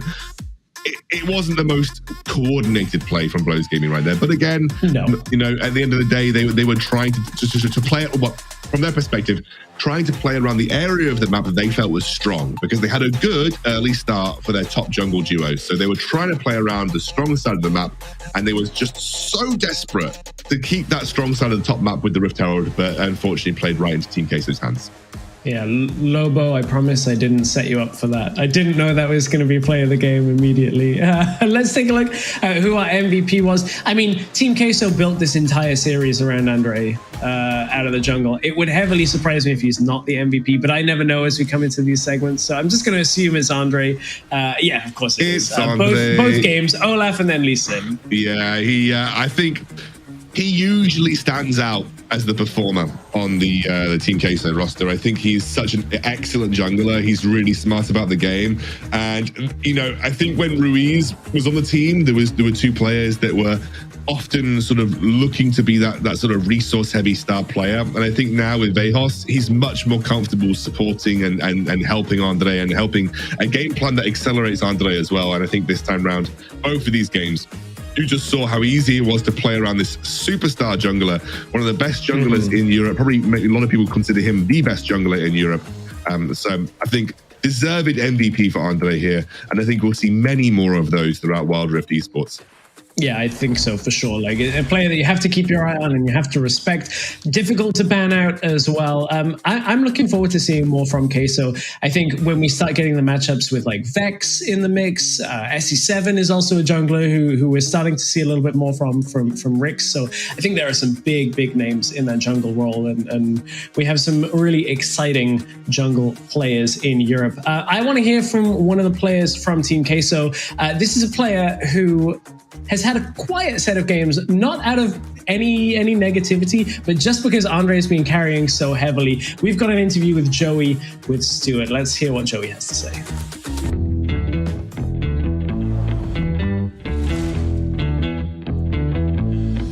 Thank you very much, Stress. I'm indeed joined by Joey. Joey, congratulations on a very, very dominant series. I think Stress said a little bit there. Not really yourself. You were kind of a little bit on the island down in the duo lane, but how do you and the team feel after that victory? Feels fine. Feels good. It's good. It's always good to get a dub. It's a clean dub, so we're good. Good stuff. And for yourself as a duo lane player, I want to ask you the most important question that you're probably going to get asked. Do you prefer AD carries or AP carries? What do you think? I prefer AD carries. That's why I started playing the role. I did not start to play this role to be a mage bot, but I'm always happy to do what is good in the meta and what helps the team the most. I don't really care about what I play. As long as we win, I'm fine with that. It's just, I think I'll always prefer AD carries. I think it fits my playstyle a bit better, but I think I'm fine with the other style as well, and I'll continue doing it if that's what we need to win. I mean, we've seen you pop off on the Ziggs as well. Been really good, strong performances on the Ziggs and on them AP carries. So we know that you've been practicing it. And obviously, for the next series, you're going to be playing against Zero Zone or Control. What are your predictions going into that? Who do you think is going to come out on top? It's probably going to be Zero Zone. I kind of want to face them. I've actually faced them, I think, a lot of times in tournaments before, especially our nation. So I would be pretty excited to face him again. I always like playing against him. So my prediction would be Zero Zone. Awesome stuff. Joey, a pleasure to have you on the broadcast as always. Good luck in the next round for the rest of the tournament. Back to Stress and Scoundrel. Joey is not a control stan like the rest of the broadcast. That's what I'm finding out. Same with not really an AP mage stan either. I feel like listening to Joey and like looking behind his eyes, there's a burning desire to play like Vayne and mechanically. I know what Joey's like. I played duo with Joey a lot, and trust me, he's not a mage player. this is a guy that like level 2 all in on Vayne under tower. Like that's Joey's playstyle. my betting is like Joey's praying for a meta where he can just put Andre on Nunu and just be like, you do nothing for the game. I'll carry this game. Like this is all on me. Build around me. I'm looking forward to seeing, when we can see Joey maybe flex a little bit more on the picks that he wants to play. As I said before the interview, like I feel like Joey's been a very solid player and has done a really good job where he's needed to. But Team Queso haven't needed him to step up and be that primary carry yet. I wonder whether we'll get there in this tournament or whether the meta will shift. But Team Queso 2-0 over Blows made it look very easy, very convincing as expected. Closer series coming up next, though, with Zero Zone against Control. We'll be back in 3.5 minutes to bring you our second series of the day. Singing. Dancing. Singing. Dancing, always. Always dancing.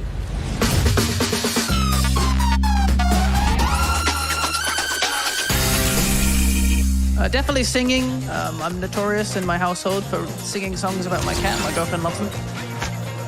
Singing. Singing. Singing, but I don't really know how to sing. So. I'm not good at both, but probably not dancing. I don't sing well. That's the issue. Definitely dancing. I can't sing. Dancing. I like dancing. I mean, I can show off my dance skills right now.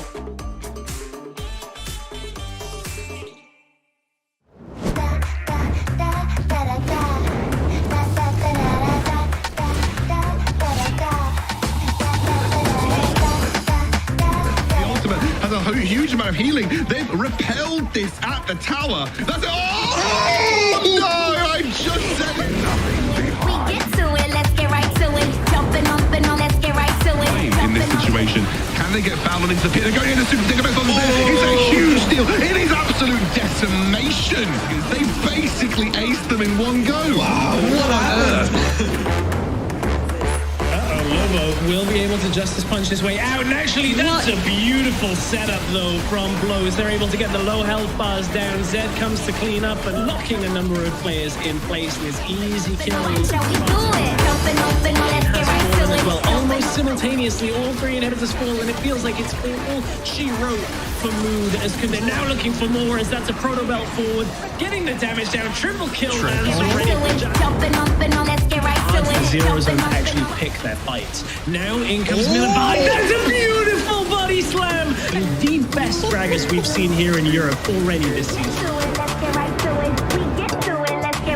Right into the backline, throws himself at Queso in order for Game Lord to take the win. They're going to put the damage down onto Acolyte, maybe force back for a moment, but Redemption still has all the damage in the tank to unload on the Nexus. They're going to rush it down, and that means Game Lord are maybe not going to be able to do it. They still have a main, but Team Queso for now. Thunderwater's landed despite the flash, and it's going to be the kill. Minions may still end it, though, as Queso still has to play through the Super Minion Ruiz. He's like, I just need to get one auto, and he's gonna get it. The middle Lulu. No, he's not fighting. He got it. Okay. Finally, Game 1 managed to get the last.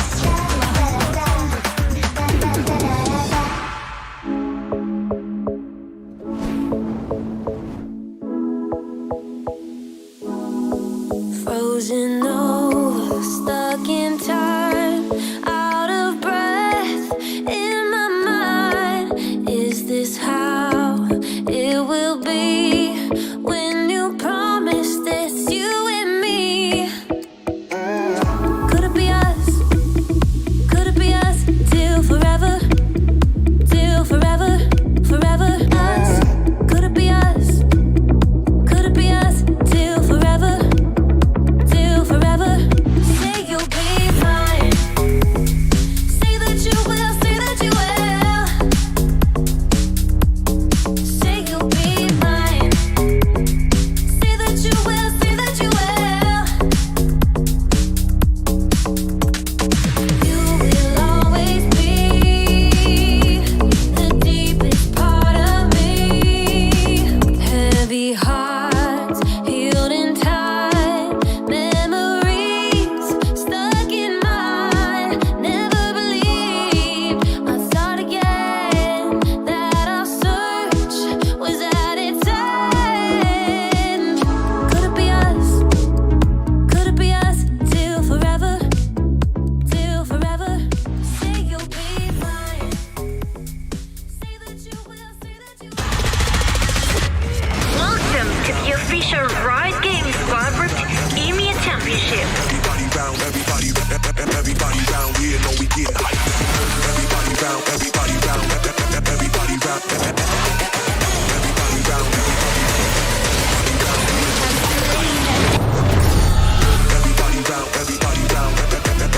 round, everybody round, everybody round, everybody round, everybody round here know we get hype. We getting hyped. That's so true for us. I'm as hyped as I think I've ever been. Maybe not quite. Look a little subdued on this. I'm stressed joined by Stuart. Wow, I'm even getting trolled by production. I see how it is. Change it to inflated down there. Change it to inflated. Perfect. I am Diamond 3, joined by Stuart, who's at best Masters. Oh my god, that's brilliant. After a game like Queso getting a 2-0 over against Blows, that's what we needed. That's exactly what I needed in my heart. I love that. We're getting ready for our second series of the day between Zero Zone and Control. I hope this is going to be a more exciting series between the two. Control, we're all Control stands basically on the broadcast. So what is it about Control, Stuart? Yeah, I mean, we saw it a little bit last week as well with Control. They like to work around the roaming of Komoto, the support as well, roaming around the map. And Ryder Zito as well in the mid lane. He used to be the jungler, but now he's in the mid lane. We've seen him on power picks like the Gragas before, which has been rising a lot in popularity as well. So I feel like that's going to be one of the main picks as well. But even though we're all Control, I feel like Zero Zone have a slight edge, but hopefully we get a closer series because the first one was just a complete stomp. Yeah, first one was a stomp, and Scoundrel joined me for the stomp. I don't think we actually gave him enough time to talk about things, so let's hear a little bit more from him this time on key points of our second series of the day.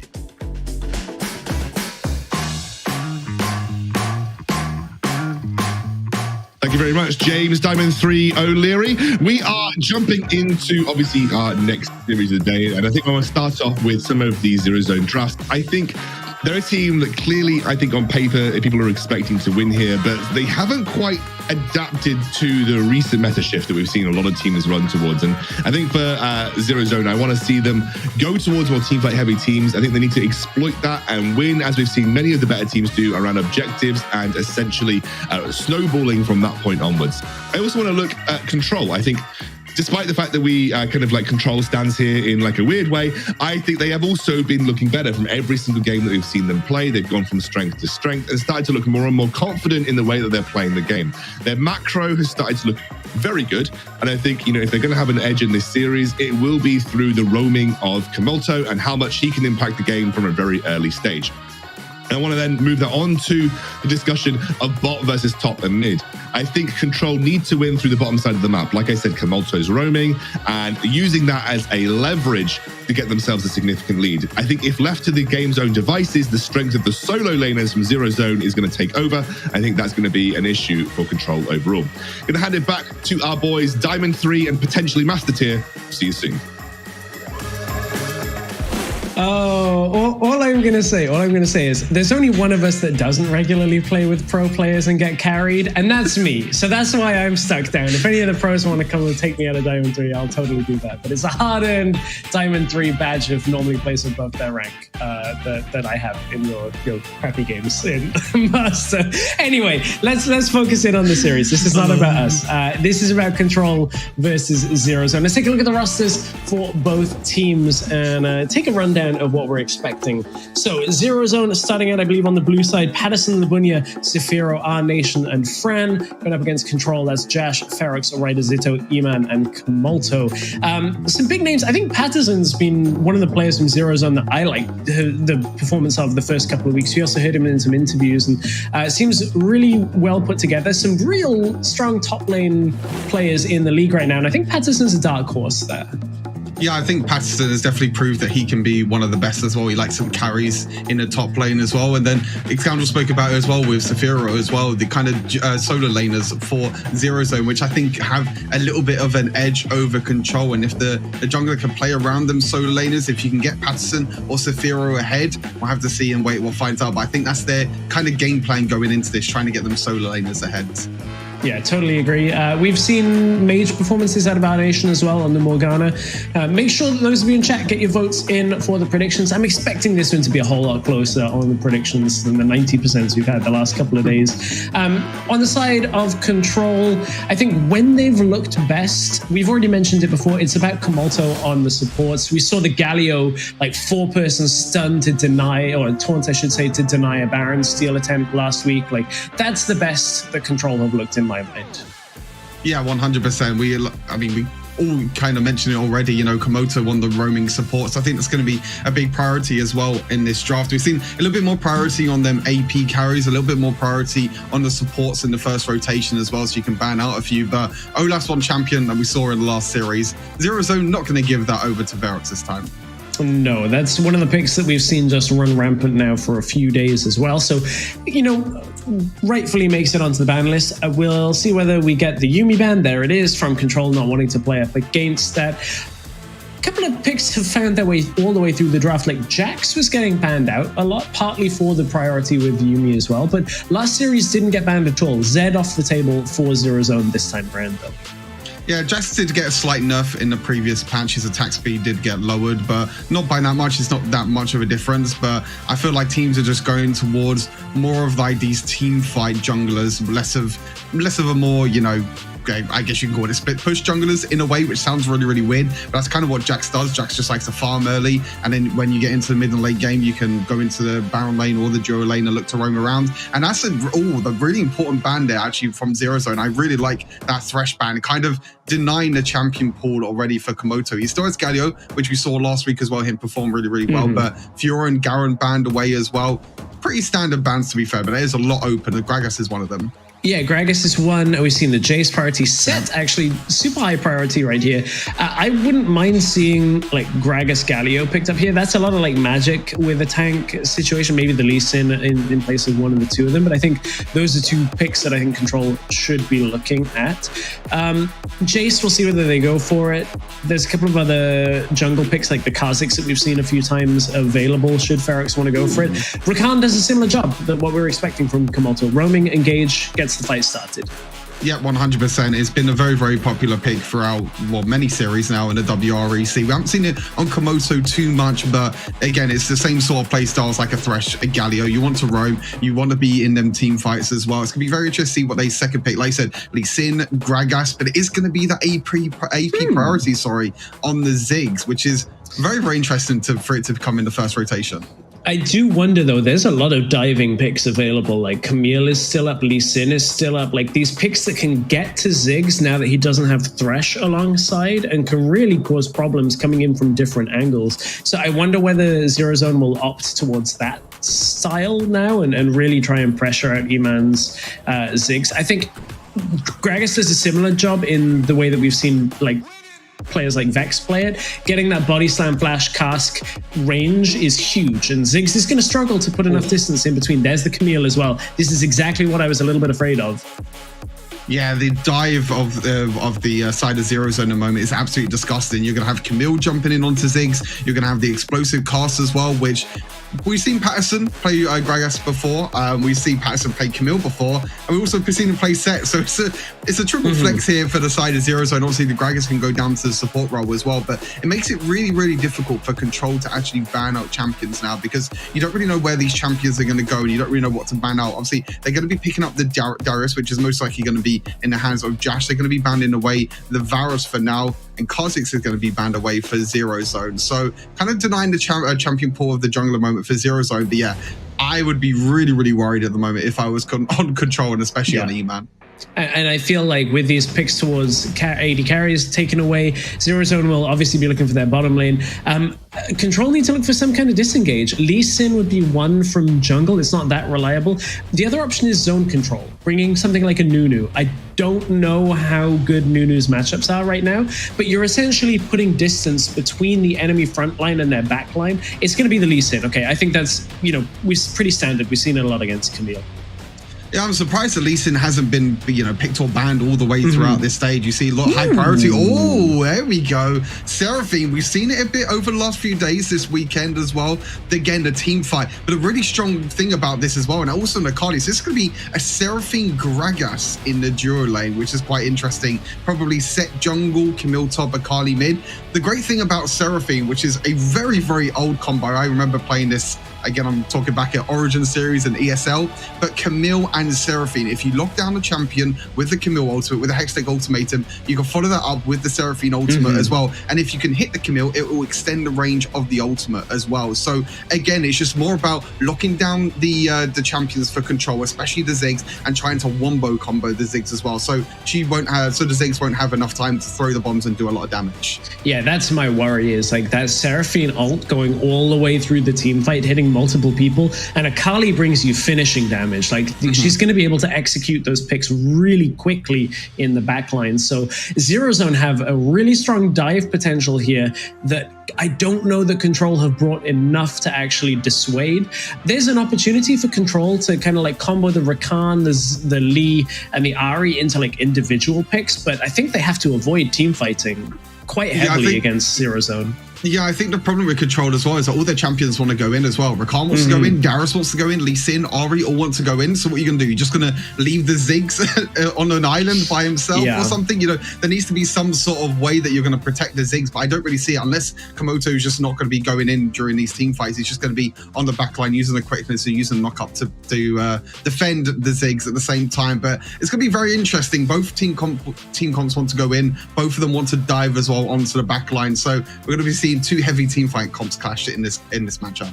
Yeah, and that's the thing with picking Rakan Ziggs so early on is like you kind of are forced now into a playstyle that Rakan doesn't do as well at. He's not the best disengaged support. He's better than a lot, but like a Braum is the kind of pick that can actually stop a fight very quickly. A Janna would do a similar type of thing. So relying on a Rakan engage, we're going to have to see whether Control can actually take advantage of an early game roam, potentially key it up with this Lee Sin into the jungle, try and get early game advantages, because Zero Zone, once we start grouping around objectives, I think have a really strong composition to unseat. Lubunya on the Camille in the jungle. It's going to be Saphiro in the middle lane on Gragas with Fran bot lane on Set. So a little different from what we were expecting. This is very, very interesting. And Komoto and Eman are going in, but Fran's going in as well. Oh, God, the pullback on two of them as Fran is now caught between two as Eman drops low, still has his heal and his flash available. It was an exhaust used by Komoto, ignite used by Fran. Everybody else gets away, and now Seraphine gets to do a little bit of the sustain in the laning phase once she gets access to her heal. Twitch chat's going towards a little bit towards the Spanish side of things for Zero Zone in the votes, but yeah, really, really early aggression already for both the duo laners of the side of Control and Zero Zone. I think Set support, okay, so Set support, most of the time you want to play really early aggressive. You can see him going forward already. He's gone for the Aftershock as well, which he can proc really easily. And you see there's just constant trades happening back and forth at the moment in the duo lane. But yeah, Set is all about the early game. You want to try and get an advantage in the laning phase, especially because you have Aftershock as well. You just run up with the first ability, use the third ability to pull the members in, proc that Aftershock, and then even if you take a lot of damage, you can just use a true damage anyway from your W to work completely fine. But that's going to be Akali for Patterson in the top lane as well. Most of the time, Akali doesn't really have a great matchup into most Baron laners, especially Darius as well, because when you're trying to fight and trying to exchange with a Darius, he's just going to be able to kind of sustain and heal back up as well. But very interesting flexibility, but I like it from Zero Zone. I like that. I like this flexibility. Yeah, Control in the bottom side. I thought Eman was in trouble as he was very, very low while Lubunya was taking the crab. Wow. Okay, this bot lane is really not going well for Control. Eman forced back again, down on experience already after those first few engages. And this is a problem with picking your bot lane so early on in the draft and picking them blind, is it gives Zero Zone all the freedom in the world to just know what they can pick into it. And they've picked this Seraphine, which has pretty high damage and good engage potential with the set. And it can just out-sustain the damage that Ziggs can do in the early game. Yeah, 100%. I think the great thing about Seraphine as well is just her pushing power in the early game as well. She could just easily push in waves. She has a lot of abilities to crowd control as well. And to be honest, I don't really see anyone really threatening the Seraphine as well at the same time. Seraphine's one of them picks that can be denied by the likes of Braum, by the likes of Yasuo with the wind wall and everything as well. And by champions can dive in onto the back line and use them assassinations like Zed, like Akali, but you don't really see anything like that on the side of Control. But speaking of roams, it's actually not Komoto roaming this time. He's going up in the top lane as well, but he's a little bit late to the party, but it's 3 versus 2 in his Baron lane. Yeah, if Control actually do take this engage, it would be a little mistimed as Komoto. Maybe he's just here to defend being engaged. Lubunya just cancelled the recall. Both teams can tell an engaged top lane is happening. I mean, there's been a decent amount of time that we've also had Gragas roaming out of lane, and they're actually, without recalling, going to swap Seraphine and Gragas. So we've, in the meanwhile, had this swap of the mid laners, and Control is slightly later on the play. Yeah, it does look like there was some sort of play that was going to happen eventually, but both teams kind of read that the roams were kind of happening. And this is kind of what's happening in the meta at the moment, is these supports roaming around. I think Scoundrel mentioned it briefly as well, but it's like these supports going up to the top side, then you look to try and go back to mid as well, which you can see Komoto doing at the moment, which I like to see, to be fair. I like that supports have a bit more freeway. They get to do more and they get to make these playmaking plays. Kind of weird way of saying it, but you get what I mean. But it's nice because most of the time supports, if they're on the likes of like a Lulu or a Yumi, you're just going to be going around healing everyone. When you're on these playmaking supports like Rakan, like Set, you can roam around the map and you can look to make these plays, and you can see kind of the difference in abilities from these different supports in the competition. Patterson and Jash in that whole exchange top lane going like trying to pitch themselves for an Oscar. Oh, no plays happening here. Just totally normal laning phase. Nobody's going aggressive at all. But nobody did go aggressive, and it means that this has been pretty stagnant early game. It's not too surprising from Zero Zone's perspective. Like, they want to get an item on Camille. The first item's completed in general. They wanted to get past the ultimate stage where now they can start grouping around objectives. Like, Camille doesn't quite have the Triforce completed and is a little bit far behind from where she would like to be. But first objectives are going to go down without a real fight on either side. We'll see whether Saphiro can do anything. Going to go over the wall, try and get it for himself. Has put himself in a position where he nearly gets dropped, but the damage down on to Nerp isn't quite enough to pick up the kill. And Control get the dragon. Zero Zone get the Rift Herald up on the top side of the Rift, and they kind of shake hands. Yeah, I think they're going to get the first tower of the game as well. I don't even know if they need to drop the Rift Herald here, to be honest. But yeah, you mentioned it briefly, but this is kind of why you don't really see Camille too often, is because she doesn't really work too well with Black Cleaver or any early power spike items. She has to wait until she gets to 24/7 lands, Sonic Wave lands as well. That's exactly what they needed. A Set suplex may just accidentally have saved Fran. Oh, sorry, I say accidentally. Uses the suplex to keep Fran alive. Camille's going to go aggressive into the fight. Will be able to disengage for Control Tower, and the kill goes over to Control. No intent for Jash this game. Really, really good flash apprehend on the Darius there, and a really good play by Control overall. They realized that they were pushing in the Baron lane. They were like, okay, we're just going to take the mid lane. We have the Ziggs, we have the Satchel Charge to try and take down mid lane tower, and they caught out our nation in the end. Very, very early tower dive, and it can be very risky at times, but very, very well played by Control, and that's the mid tower gone already. We speak about it a lot already with the extra kind of pressure that you get on the map when taking the mid lane tower, and how much roam potential you can have to offer as well, and how much control will have now around the map with this mid lane tower going down. But yeah, very, very well played by Control. Yeah, it's exactly how they needed to play it out. We talked about how Lee Sin, Rakan, Ahri can get the combo to work and look for picks. Doesn't quite land the Sonic Wave, so going to be a disengage from the middle lane. There were multiple members of Zero Zone around those. So you got to be careful engaging into those situations. Like, Seraphine can turn and engage really quickly with the ultimate. So Zero Zone still have a lot of bite. Only the first kill of the game going down. Control do have this kind of difficult spot to be in now. They need to utilize that mid lane being down by pushing it back out and cutting down into the bottom lane. They're going to try and do it as they found Saphiro. That's going to be another kill. So they're using this Ahri and Lee to great effect. That's exactly what they need. Looking even to follow it up into bot lane as well, as Kamalto is going to dive under the tower. No minion wave means he's going to dash back out. Yeah, it's a mid jungle synergy for the side of Control. The Charm with the Lee Sin coming in as well. You also have Rakan there as well. So you have the triple threat really for the side of Control. But yeah, Charm into the Lee Sin as well. Nice easy pick up for the side of Control. Not able to take a tower for it. And Labunya still does have the Rift Herald as well. I think that's the important thing to note. So kind of all eyes are on Labunya at the moment to see where he's going to look and where he's going to go around the map, because he's going to the mid lane at the moment. Might be using the Rift Herald mid here straight away. Will be, but on the other side of the map, Patterson is in a little bit of trouble, but they've left mid lane completely open. And there is going to be enough damage down to rush this out, even if they trade for it. That's a punishing mistake from Control. We've talked a little bit about how Ziggs has found his way back into meta. Now it's Jash that's maybe struggling, flashes out. Patterson doesn't quite have the ability to get that, tries to dash back in as Kamalto is going to try and take a trade, but that's against two damage dealers around here.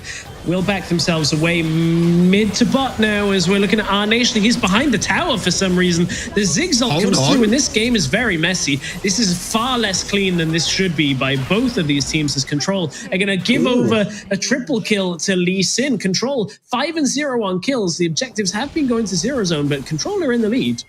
I don't really know what Zero Zone were really thinking. We'll probably have to look back and see how they got into that position, but they were just kind of stuck underneath the tier 1 and tier 2 tower. Now they're going to look to try and go in, but Fran, you're not doing enough damage on Set. You're going to go full tank this game, so I don't think Fran's going to be that much help this game. But yeah, I honestly don't know how Zero Zone got in that position, or kind of what they were thinking really, because the tower wasn't really low. They weren't really trying to get the tower. They were trying to make plays, but Controller trying to roam around the map and kind of playing a bit more I guess, reactive there as well. But the second Rift Herald has spawned. But yeah, I think you mentioned it already as well about the mid lane. A very, very big mistake by Control, just leaving the mid lane completely exposed. Ziggs even roamed up to the Baron lane as well. And most of the time, you leave Ziggs in the middle lane, even though he can get towered over. He can use his ulti. He can use all of his bombs to just be able to wave clear as well. But now these teams are going to look for a fight. That's a great pull. Catches our nation, forced to flash out over the wall. That may very well spell the end of this fight. All the objectives, all the ultimates are available for Zero Zone, but they're not going to go for the objective. And yeah, I mean, this Ziggs point, I really want to hammer it home, is like, Ziggs shouldn't lose his mid tower this early on unless he makes a mistake. And that's exactly what happened. This is the setup, and our nation just pushed up. Yeah, our nation just playing very, very aggressive for really no reason. And then Saphira had to come and help out there with the Gragas spawn. Unfortunately, wasn't able to. As we go back to live, a little bit of exchange back and forth. But Control, they have 2 dragons at the moment. They're looking towards this Rift Herald now as well. And Control not looking too bad. 5 kills to 0 at the moment. About 3,000 gold lead, but this game is a lot closer than our first series. But it's something that we came to expect. Yeah, we were expecting that coming into today. We knew that this one would be a closer series. I think Control have kind of weathered the early game woes that we were worried about, where I was like, okay, this Ziggs is going to struggle a little bit. This next step is they've done a good job at avoiding full 5v5 team fights so far. That's kind of the kiss of death there, because we're probably going to have one really soon, but Josh is going to have to try and survive against Patterson, gets under the tower, should be okay, has a honey fruit as well. But yeah, Control still need to get these small little skirmishes and avoid the full-on fights. Yes, they are indeed. And I mean, for the side of Zero Zone, they still have that team fight potential. They still have the way of being able to dive onto, the Ziggs and the other members on the side of Control. I haven't even seen our nation use the ultimate yet, which you normally see Seraphines use the ultimate about 3 or 4 times by now, to be fair, to try and get the team fight. But I feel like Control are just not letting them team fight at the moment. They're playing this game very, very well at the moment. They're going to be able to take the Baron lane tower, but in the meantime, it is traded up in the bottom lane as well. So it's actually 3 towers to 2 at the moment for Zero Zone. So they have all the outer towers available, but again, it's Control that's kind of playing this split game at the moment. It's kind of what we said in draft, about the Ahri, the Lee Sin, the Rakan, trying to make them picks as well, because they don't really want a team fight against Zero Zone. Because I feel like if a team fight does happen, then it's going to be very, very difficult. I like this though. I was about to say, Control needs to transfer the pressure down into bottom lane, and what they did was use the Rift Herald top side, push out mid, control the jungle down into bottom lane. They can't quite get it, but what they were trying to do was actually really good fundamentals. This is like making sure you're continuing to utilize the fact that you had to push top into mid into bot. Good for Zero Zone though that Patterson was able to get there in time, and just not quite enough vision through the jungle for Control to actually take and engage. But still, it was a good attempt at what they were doing. Yeah, exactly. Yeah, push Baron lane, push mid lane, tried to roam into the dual lane, but unfortunately not enough vision. But they do have a lot of vision on the map, though. A lot of wards going down by Control at the moment, just getting that deep vision in the enemy jungle. And you can see the Control are in control of this game at the moment because of that deep vision, and for them being able to take the towers and everything as well. And it kind of shows the early game presence that this team comp has with with the likes of a Lee Sin, with the likes of an Ahri as well. It's just going to be up to Zero Zone now. They're playing very, very passive at the moment. They're not really going for anything, but I feel like they're just waiting. They're waiting for this Akali to ramp up. They're waiting for the Seraphine, which, interesting enough, the Seraphine's gone for a run of ages. So trying to be a little bit tankier against the likes of Lee Sin and Darius, I might be diving onto her. I think the one problem Control have right now is with the neutral objectives coming up, they can't rush down Baron particularly easily, and Dragon is going to force a fight. I think for Zero Zone, they can say, okay, all we have to do is deny some kind of sneak Baron attempt. This is beautiful roam on forcing Sephiroth to flash away. It's going to take the turret down. Control playing this very well. As long as they can now regroup in time for Dragon and stop it from going down, they might be forced into a fight here, and that would be the danger. Honestly, I don't even think they need to take Dragon at this point. Komoto's going to try and go in for now. But yeah, again, they're just using their minion waves so well. They're pushing the minion waves all across the map, and they're using that triple threat roam as well and kind of the support jungle synergy. But here's where the team fight happens. But Lee Sin has Guardian Angel. Komoto. Double charm into the apprehend is going to delay the beginning of the team fight, and that Seraphine ult does not hit everybody from Control. It's still a good start from Zero Zone, though, as in goes Akali for the cleanup. Right as Zito is going to be able to at least put enough damage to turn this one back around. And that did not go the way that Zero Zone wanted it to, and they still managed to deal damage to Control. That wasn't perfect, and Zero Zone will lose out on the Dragon here, but you can see the bite that this composition has. In goes Lee Sin over the wall, and that's going to be enough to disengage. Fran dropping very low, but it's not enough to pick up the kill. Are Control going to go towards the Baron here? They pick up one kill, and they're going to motion towards it. A little bit of split decision-making. Yeah, Ryder, Zitto, and Nerp want to try to go in, but then E-Man and Joshua around the Baron. This is going to be a very, very slow Baron, and Severo's already back alive. Fran's going to be back up alive as well. I wouldn't be surprised if the teleports goes down, but they need to get hit quick, Zero Zone. It's a very, very slow Baron take. They have enough vision through the top side that they can track Lubunya and Sephiro. Lubunya is actually in the top lane. I don't think that they thought it was going. Had Lubunya come immediately, I think maybe there was a steal on the cards, but that smite is going to go down from Lee Sin, and the escape over the wall from Control. It was close, but Zero Zone can't close the gap. Control will take full control of this game now with the Baron. Honestly, this is really, really well played by Control. But you see Komoto going in here, does miss up the knockup, unfortunately. But the Seraphine ultimate didn't hit the backline, it didn't hit the Ziggs, it didn't hit the Ari, which is kind of the main, I guess, downside of Zero Zone. You had Akali and Patterson trying to jump in as well, but unfortunately just not enough damage. And the Guardian Angel actually coming up clean as well for Nup, because he would have died if he didn't have the Guardian Angel up and available. But using the early Guardian Angel to try and get a little bit of advantages this game is working out very, very well for them. And then after that, they got a little pick. They were able to take down Baron as well. And honestly, I'm really, really impressed with Control in this game. They're playing this game not flawlessly, but they're playing this game really, really well. Yeah, it's playing really well. Like, without meaning the pun, they have been in control of their decision making. Like, this is what you look at when you look at a team that know how to play their composition out and know how the macro needs to be around it. Like, they've done a great job at avoiding straight up 5v5 team fights, which is hard in Wild Rift. Like, the neutral objectives normally force so many specific fights, and now with 3 lanes of Baron Duff minions, like, it's hard for Zero Zone to clear this. Seraphine has magic damage wave clear, so does Sephiro, so does Akali. Like, it's hard for them to actually get these waves clear, and Kamalto's going to go aggressive in the bottom lane. Patterson gets caught by the Ziggs ultimate, forced to stasis into the apprehend on Jash. Now Set is going to pick up the suplex, but there's like no damage to follow through. And meanwhile, mid lane, E-Man's already taken down the mid inhibitor. Top inhibitor has gone down as well, and now Control are looking for the bottom one, already half health, a number of cannon minions baroned up. And we're basically at a stage that Control have very quickly picked up all 3 inhibs. This is perfect by Control. I'll be so honest. This is the perfect. If you want to learn how to perfectly use Baron buff, this is the perfect way. You push out all 3 lanes. You make the enemy team make a decision, which on this instance is Zero Zone. And Zero Zone were just kind of just all over the place. They didn't really know what to do in this situation. Ari was pushing the Baron lane. You had Ziggs pushing the middle lane. You had Jash and Nerp push down the Dura lane as well. And you can see when you have 3 waves of Baron buff minions pushing into the base, it's hard to try and get an engage. And they tried to look for engage in the Dura lane, but this could be the end of the fight. No, nothing there. But yeah, you can see the Dura lane they pushed down in the Dura lane.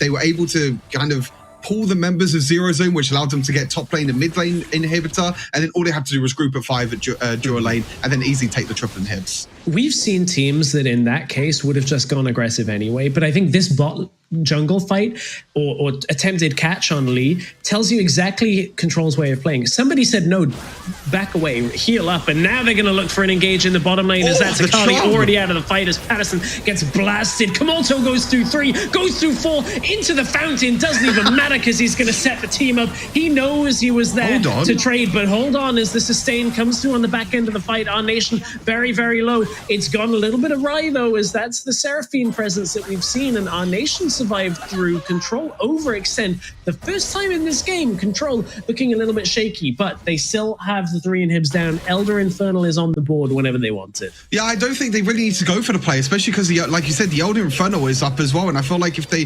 Oh, Nerp's not going to be able to go back to base as well. He's not going to be able to heal up. But yeah, perfect charm here, but this is very, very over-aggressive by Control. Need to go on the fountain. Komo going right the way under the fountain to try and charm Our Nation. But yeah, a little bit of a misplay. It was a double kill by Our Nation as well. You can see they're shielding, they're healing, helping out a little bit as well. But yeah, now you're going to be seeing the Elder Infernal started. I feel like this is do or die for Control. They need to try and take this, not to, Control, sorry, for Zero Zone. Zero Zone have to try and take this Elder. If you give Elder Infernal with already 3 dragon buffs over to the side of Control, it's going to be very hard. But look, their base is in shambles as well. It's basically a 4 versus 5 situation, and I don't see any way of Zero Zone getting into this. Or Charm lands. Patterson has teleport, but there's still supers pushing into the base, and the Akali's wave clear is not fast enough. Ziggs is going to pick off one as Fran tries to suplex himself out of the Zigzag. Beautiful Seraphine Charm is going to hit multiple people, but that's a stasis to survive through Labunia's engage, and now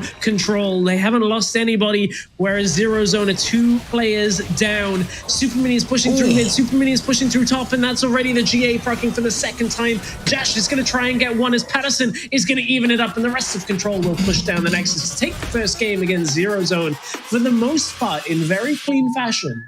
Very, very impressive performance by Control. I mean, we said coming into this, it was going to be a very, very close series, but Control played their team comp pretty much perfect. I think we only had about 2 team fights in that whole game, which is very, very rare when it comes to Wild Rift. But the rotations around the map, it wasn't just Komoto this time. It was the whole team as well. Just rotations, just being able to get picks like this as well on our nation. You know, they made a little bit of mistakes here and there. The overextension into Nexus, which Komoto will probably think that it probably wasn't the best idea. And obviously the mid lane play as well, where they gave up mid tower pretty much for free because they roamed 4 players to the top lane. But overall, a very, very strong performance by Control, and yeah, looking very, very dominant as well. Very, very dominant.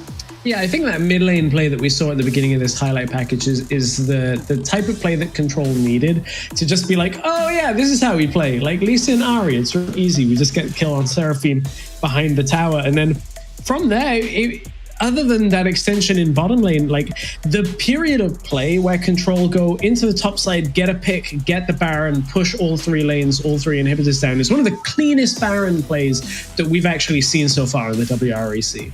100% agree with you. Like I said in the game as well, you know, the perfect way to play Baron is to try and push all 3 minion waves, because it's so hard to try and defend 3 ways of Baron minions in all 3 lanes. And you can see that Seraphine did get a few ultimates, but it was just too little too late. I mean, I think, like I said, there was only like 2 team fights. There was this team fight and then a team fight around Dragon just before that as well. But yeah, when you have 3 inhibitors down, especially in Wild Rift, because they don't come back to back alive as well. When they're gone in the end. But yeah, you can see E-Man 009 on the Ziggs. Didn't die at all, but also didn't get any kills. And against a Camille and an Akali and a Set and a Gragas, like those are picks that we were saying coming out of the draft. Like if they get to E-Man, he's in real trouble without disengage. And so very well played by Control to actually play around that. We were worried coming out of the draft that this would be a tough one for them to play out, but Control perfectly do what they needed to. I like the composition out of Zero Zone. I just think they needed to be more active. I wonder whether it's the Camille being a little too slow in the jungle from actually getting fights started. Yeah, you don't really see Camille being played in the jungle too much, as we mentioned a little bit during the game itself, because you go for that in Trinity Force as a first item, and it's so expensive, and you just feel like you're just behind in the early game. You don't have like the Ghost Blade and the Lee Sin threat of the early game, but you know, for the side of Control, they use that Lee Sin very, very well in combination, you know, with the Rakan, with the Ari to get the picks around the map. They kind of left E-Man on a little bit of an island, but that's kind of what you need to do with Ziggs. You just need to clear the minion waves, clear mid, just defend the mid wave, and just allow the rest of your team to rotate around the map and make them plays, which they did really, really well. Yeah, very well. I'm sure they'll go back and review that period where they went towards top with the Ziggs. Let's look at the play of the game. There's a couple of picks in the middle lane and a couple of fights that went well in favor of Control. This might be the Dragon team fight as well, because I felt like it was the only team fight. It will be the Dragon team fight. It started off fairly well for Control. Komoto missed the knockup, but double charm. You can see the Seraphine ultimate, I think, was absolutely key here. Not being able to land on the Ziggs and the Ari in the backline just allowed them to deal so much damage. Patson tried so much to try and dive in onto backline. Actually did a lot of damage with Akali, but in the end, they weren't able to come out on top. And I feel like Control had control over the objectives as well, especially the Dragons as well, getting 3 Dragons, and then just that just allows them to easily get the Infernal Dragon. And when you get the Elder Infernal Dragon, when you have 4 dragons, pretty much game over from there. Really solid performance by Control in game number 1. This is a much closer series, though, than our first one of the day, so wouldn't be surprised to see Zero Zone bounce back. We'll find out in a few minutes if they can tie this series to 1 game apiece.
Ready?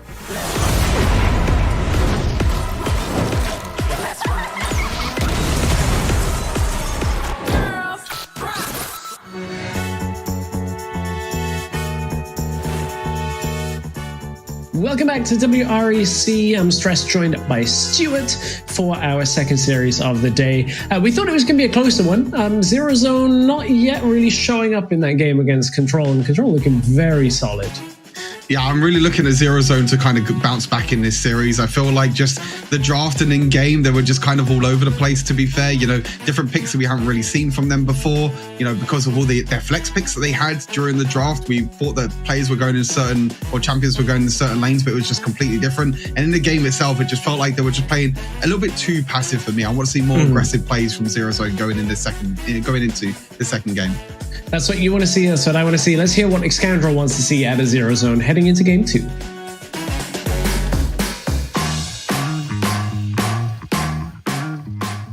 I just want to highlight some of the key moments that I felt were really important to that first game. Control roaming extremely well. They played incredibly well around both Kamulto and the Ahri, and they were able to make individual picks off the back of charms or knockups or whatever you like. But they were just able to find those individual kills that kind of allowed them to snowball into neutrals or snowball into tower takes.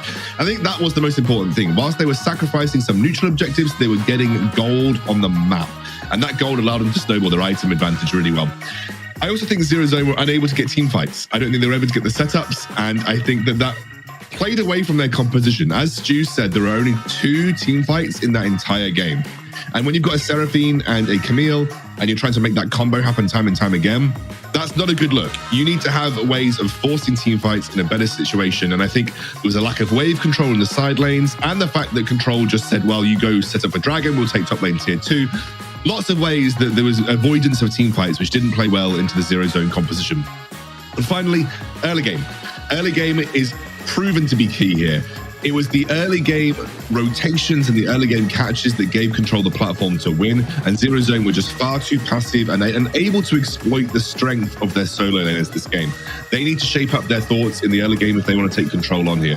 I'll hand it back to our boys over on the desk to take us into the second game of this series. Thank you, Xcandrel. Yeah, let's take a look at the draft for second game and maybe think about how Zero Zone might make their changes. I brought up the Camille at the end of the game, where I feel like somehow the fights just weren't landing, just purely based on Camille not getting into the game at the beginning. I wonder whether something like a Jarvan would have helped them a little bit more. We don't see it as much right now, but it is still a viable jungle pick. They were definitely far away from winning the first game, Zero Zone, and they're definitely going to look to bounce back. Obviously, another Spanish team as well. I can do that myself. Don't worry. I can carry myself to Diamond 4 quite comfortably. Oh, good old Diamond 3 stress. So, you know, hey, with the new LP games, hopefully you'll get back to Master. You know, might be able to get up there. You made fun of me. I wear it as a badge of honor. I've never been Diamond before, so I'll take it. I'll take this. Diamond 3 is at least 1 clear. Diamond 3 is the new Master tier. That's what I'm hearing. That's what us Diamond 3s are saying anyway. You got to believe us. Who will win in this? Get your votes in chat. A lot of support for Zero Zone in the last game. They had 2/3 of the vote. I think we might see more for Control now after that first game. Control stands, get out there in chat. Picks and bans are going to start for game number 2. Let's see whether we'll see the same presence on Seraphine. Saw a lot of the standard bans in game 1. We saw the Yumi banned away. Control are staying on the red side. So Zero Zone have picked blue side for themselves. Yeah. Zero Zone, there's always a losing team gets to pick sides, whether it's blue side or red side. Decide to stay at the blue side, which they did first pick set before, but again, the first pick set was for support. But then I feel like they just kind of got a little bit confused themselves with all these flex picks that they had. They had Gragas, they had Set, Camille, and everything as well. And because they picked so many flex picks, they were like, oh wait, we had to put Set down the support. So maybe I want to see more from them, obviously in game and obviously in draft as well. If you want to prioritize a champion like Set and like Camille, put it on the players that they know how to play. You know, Patterson, we've seen him on Camille before. He's been very, very dominant on Camille, but so far is the exact same bands. Exact same bands of first game. So that's going to be, will it be that Set priority or will it be prioritizing someone else instead? I think you have to take the Ziggs. Like from the last game, I think there's enough other champions that do what Rakan does, and I think Ziggs was a fairly key point at stopping them. I don't like this because here you can anticipate a Rakan Ziggs here, or at least Ziggs and Lee Sin or something like that. Yeah, I mean, I hope that this set is not support again. I really hope. I think the set is definitely going to go, either Baron, jungle, or mid lane this time, because you just don't have the same kind of pressure as a set to play support, because most of the time it's just going to be tank set, which doesn't really work too well in the current meta with the items and everything as well. And it looks like we're just running it back stress. Rakan, maybe a Lee Sin, maybe a Ziggs hero as well. Wouldn't be surprised to see it. And yeah, we're just running it back. Set. I was going to say set there. Stress. Well, we are running set back because that's what Zero Zone picked up first. Now we get to see where the adjustments come through. Will they still opt towards the Seraphine? It was Camille in this rotation, if I remember correctly, that came out of the jungle. I think the Gragas is fine. Camille, if you're wanting to play it in a side lane, might very well still work, but out of the jungle, I think was a little bit too slow. They might just invert those picks. Okay, here's the change. Diana comes through as a way of getting damage down in a team fight. So again, if Zero Zone are proactive, they can get the fight started. I don't know that it was the champion picks themselves that were preventing Zero Zone from actually fighting. I totally agree with you. I feel like if the draft was exactly the same, I feel like Zero Zone, if they realized what was happening during the game and if they were a bit more proactive, then they would have been completely fine. I like this adaptation though. I like that Sephiroth is going for the Diana. I'm pretty sure it's his most played champion as well. We've seen it in the WREC as well. But now this is where I kind of want to see the adaptation. I want to see, Patterson on the Camille. I want to see Set in the jungle. I want to see Patterson on this carry. I want to try and him for him to make these plays, because Camille in the jungle, like you said, a little bit slower compared to other champions. But now we're going to be seeing if the Lee Sin is going to be banned away, because he's gone through the whole draft as well. But it has to be banned away. The Zero Zone banning Akali away themselves.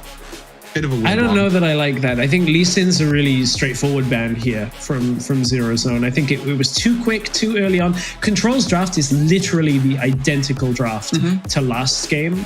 No changes have been made with the push. Lee Sin banned away makes sense there. I'm glad to see that. However, do Control now just go for something like a Kha'Zix? There's, a Jax available, although it did have the nerf. I'm looking for other picks, like Jarvan does a similar job to Lee if they want somebody that just starts fights. Yeah, they want to go for an early aggressive jungler as well, because they kind of want to go for the same game plan as what they did before, and it's going to be interesting to see what they do pick. Maybe they pick their mid lane here, or maybe leave their jungle to last pick to see where Zero Zone is going to be heading for the jungle. And it is going to be that Kha'Zix. I don't know why Our Nation, I'm pretty sure Our Nation hasn't missed the pick. I mean, no, that would be impossible. That would be literally impossible, because in Wild Rift, you don't dodge or anything like you do in PC League. You just automatically pick a champion anyway. So I don't know if there's a problem. But there we go. It's a Senna, interestingly enough. So it could be Senna. Whoa, that's a Rengar. Okay, so is that lane Rengar or like bot lane Rengar? So I feel like it's going to be Set again as a support, but now it's going to be fasting Senna. But then it means that it could be damage Set. But this draft, I don't like it at all. It's a little bit all over the place for me, and the Gragas being the last pick as well. That's going to be mid lane Gragas for Ryder Zito. We've seen him play it before.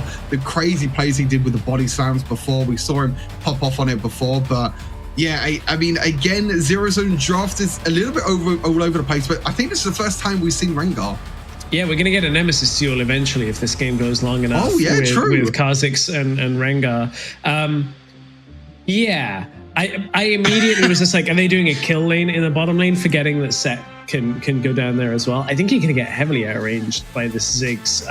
And playing Rengar into Gragas seems like a really frustrating experience, where Gragas just ease, and if you jump on him, you're going to get interrupted. So yeah, I will have to see. We do not see Rengar in the meta in the slightest. Like, that's honestly a little bit why I think I was assuming he would maybe not be a jungle pick, is because most players in like PC even use it as a cheese lane pick. they don't even use it as a jungle because it just doesn't have the presence. Rengar is the epitome of you need to start carrying at the beginning of the game and keep on getting kills, and if you don't, you run out of all utility. He has no ability to start fights outside of jumping on somebody and assassinating them. Kind of a traditional solo queue pick, kind of seems like Evelyn in a way as well, but when it gets into the competitive 5 versus 5 games, and teams know how to work around these champions like Rengar, like Evelyn with the invisibility as well. So it's going to be interesting to see what Zero Zone are going to do with this Rengar, but like I said, I think they need to try and get ahead, and they need to try and snowball with this Rengar pick. And to be honest, if this Rengar does get ahead, again, it's all about diving with Zero Zone. They have the Camille, they have the Diana, they have the Rengar, they just want to fight, they want to go in, but they need to be more proactive this game, because if Control play the same way, I think Control have this in the bag. Yeah, I think Control have enough other threats other than just the Ziggs, but it is going to be E-Man that's under a lot of pressure here against the Camille, against the Rengar, against the Diana, all jumping into the backline. Again, the problem was Zero Zone weren't making those active plays. So let's see if they can adjust that for game number 2 between Control and Zero Zone. High stakes matchup for Zero Zone now. A loss here would eliminate them from the lower bracket and put Control through into the next round. They need to win this and then win a further game in order to stay in. So it's going to be Fasting Senna down in the draw lane. Oh, Zero Zone still has the fan favorites. The Spanish crowd is still coming out on top here with the fans favorite, but just a little bit closer this time. You know, some people may be thinking that Control have the slighter edge this time, but okay. So it's set in the draw lane again, but it's going to be set being able to take the farm this time because it's going to be Fasting Senna. Interesting enough, he's still gone for Aftershock as well, so it still could be tank set, which we don't really like to see. Interestingly enough, Labunya's gone for Conqueror in the jungle even after the Electrocute buffs. You know, Electrocute is quite good with Rengar because you can do a lot of burst damage, but instead going for Conqueror. And yeah, like you said, we might be able to get a Nemesis duel this game, which I don't know if you remember, Stress, what time it is. I'm trying to remember off the top of my head, but I can't remember what time it is in the game we get. I think it's like 15 minutes or something. Something like that. I'm gonna be honest, never really had it happen in any of my games, so yeah, it's not something that's in my memory bank of when we're gonna have it, so we'll see. I also, you know, being neither a Kha'Zix nor a Rengar player, do I know the actual what you get for winning? I know what it used to be all the way back in PC, but I'm pretty sure it's the same as PC League. So Kha'Zix gets his 4th evolve, he allows the Force ability to get evolved, and then Rengar gets full stacks when he ulties, if I remember correctly. And I think when he ulties, it doesn't stack up over time. He just gets a full stack straight away, if I remember correctly. But we'll have to wait. I mean, that's like 10, 15 minutes away. We'll have to wait until we get to that stage. But yeah, early game at the moment, a bit of an even trades all across the map at the moment. No early aggression yet for the side of Control, and I don't think Control are going to have that early pressure that they had last time. They got a Kha'Zix this time. They don't have that Lee Sin for the early pressure, but again, it's Komodo up in this Baron lane, just going to be pushing in the lane wave at the moment, and again, we're probably going to be seeing the Dura lanes go to the mid lane now as well. Yeah, we'll eventually see that swap come through. As Zito may be in trouble here, as Labunya was trying to stealth his way into the lane, and Saphira getting a little bit of help here from our nation to push it back out just in time for those the neutral objectives to spawn. We're a little early though. This is earlier than we normally would see it, as Fran is the one pushing the bot lane out. E-Man, nearly level 5 himself, now has ultimate available, so we'll be able to swap into mid lane and defend it. I want to see Control do that better than they did in the last time. Yep.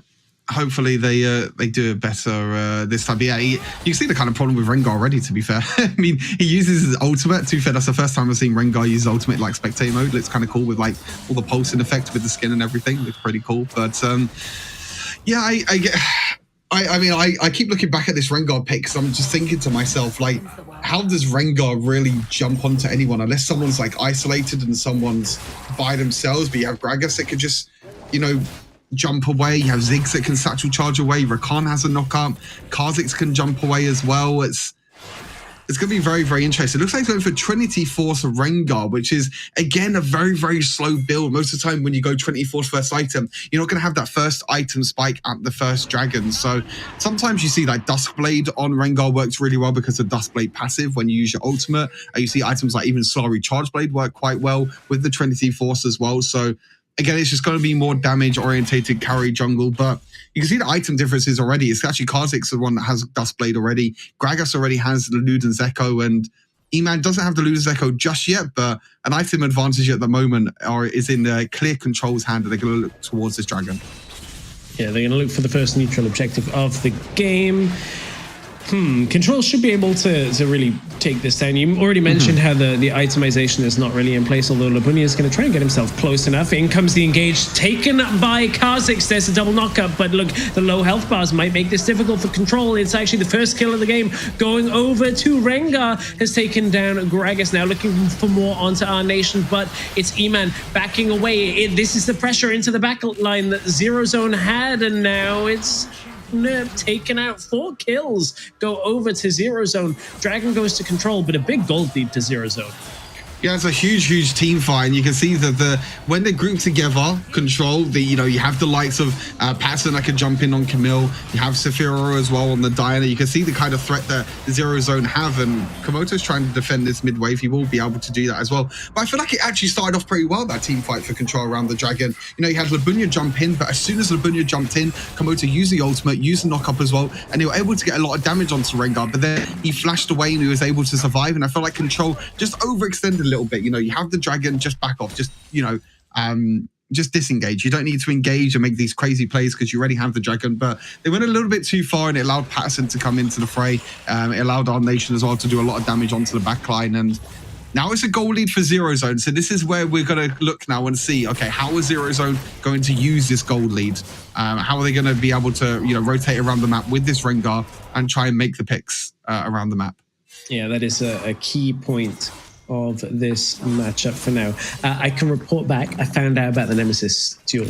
Both champions have to be above level 13, and then there's a few other conditions they have to meet, just of not dealing damage or taking damage, but it won't happen every game, so we don't know. But Patterson, this isn't a duel if there's 3 people here trying to chase him down. Charm lands as Patterson's going to flash his way out. Ziggs bomb does the damage, but Patterson really well played to get out of that situation, makes full use of the utility and the mobility of the Camille. Again, there's objectives over to Control, though. Looks like they are going to take the Rift Herald, but it is 2,000. They're going in. Yeah, Rift Herald drops low. 500 health on it. It's smited once again by Kha'Zix, getting that jumps out, but there's 4 people there for Labunya. Can't quite convert the kill here. Will jump out of the bush, utilizes that mobility, and this Rengar is actually having a decent amount of success to clean up the end of these fights. I'm surprised he jumped into 4 people, to be honest. Maybe there was just cooldowns on some of the knockups and some of the abilities for Labunya to jump away. But they're going to try and take this mid tower, though. They will be able to take the mid tower, and that's not a good sign for Control, just taking the Zero Zone taking the mid tower already. And they're going to look to try and counter push here. They stopped the recalls as well. Now they're going to look to try and counter push. They want to try and use that Rift Hold. Yeah, they're going to try and take the mid lane tower for themselves. Yeah, Patterson drops low, but should be able to not get away. His Nerf is just going to jump right on top of him as Rift Herald charge comes through with the Satchel charge, takes out the mid lane tower. Control, I think the one thing that their gameplay really needs tidying up is around this mid tower. They're not as good as some of our teams is actually holding it on the back end of these objectives. Yeah, you can see the backline here, Sephiroth being able to jump onto the backline. Labunya, look at that, jumps into 4 players and somehow just doesn't die. I mean, it must have been, the knockups and everything not available, but Sephiroth doing really well to distract the members of Control on the backline as well. And that's kind of what this comp's looking to do. You want Labunya, you want Sephiroth, you want Patterson to dive onto the backline, which we didn't really see in the last game. They kind of had the same sort of play style and the same sort of comp in the last game, but unfortunately they weren't able to get it to happen. But 40 stacks already for the Senna. That is quite a lot of stacks at 8 minutes in the game. He's definitely stacking up and looking for a more damage build as well, going for the Manamune. Sometimes with Senna, we see a more kind of utility build with Black Cleaver, Iceborne Gauntlet, but this is a more damage Senna build. You're probably going to see Manamune, Ghostblade maybe with Soraida's Grudge as well. So just more damage output for the Seraphine instead of being more tanky and going for that utility.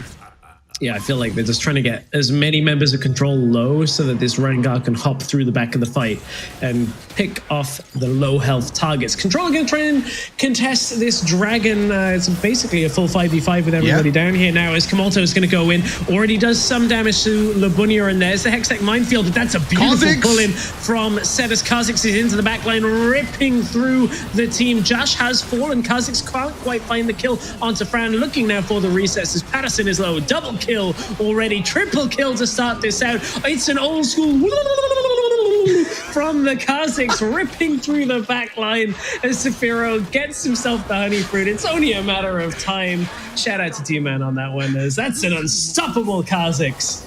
It's 7 kills to 6 in favor of Control. I was not expecting that stress. I'll be totally honest with you. I was not expecting that. But yeah, I mean, this worked. This is a 4 versus 5 situation. You can see Patterson is on the back line and Komoto with a great engage here. And you can see Nerp is just on the sidelines. He's using his ultimate, jumps straight onto our nation and assassinates as well. And you can see low health bars across the map as well. Labunya really, really low. Fran really, really low. And this is just what Kazakhs loves. You know, being able to jump in, being able to get the resets with the jump as well. Is level 11, so does have the Q and the E evolved, so he can get them resets. And yeah, pretty much a very, very clean fight for Control. And you can see again, Zero Zone not really on the same page. Rengar started off the Dragon, but they weren't all there together. They were kind of a little bit split, and Patterson was there as well. But the Bunya's going to look to jump in. But look, who do you jump on? As Labunya in this situation, you jump onto Jash, but then you're just going to get pulled and just going to get one shot. I mean, this Rengar pick, I mean, it's something a little bit different, and we like to see, you know, different picks and unique picks, but I don't feel like this one's going to work out. Yeah, it's one of those picks that's really, if you pair it with an Orianna, you get the ball delivery system that can work fairly effectively. On its own, like, yes, they're going to try and get some of the damage down at the end, but the teamfight presence is just not there in the way that Zero Zone need it to be. And I just think there are better picks to get a fight started. That's my issue with it. Yeah, I 100% agree with you. And Control again, they've already taken 2 Dragons. They're going to take 2 Rift Towers, but Zero's only going to try and fight. Yeah, center ultimate's going to cut through. There's a lot of shielding coming through on Zero Zone as Sephiro's in the back line, trying desperately to get these low elf targets. Does get the stasis, can't quite get it, and it's another Kazakh triple kill. It's another monstrous fight for Kazakh's legendary performance from Nerp, and now they're going to go for this top lane tower. This is just starting to really run away with it from this Kazakh's performance. Yeah, I mean, again, it's Zero Zone are just too late to the party again and not on the same page. Set jumps in, but then where's the rest of the team? You got Set jumping in, and, you know, Sephiro tried to jump in on the back line. There were so many low health members on the side of Control.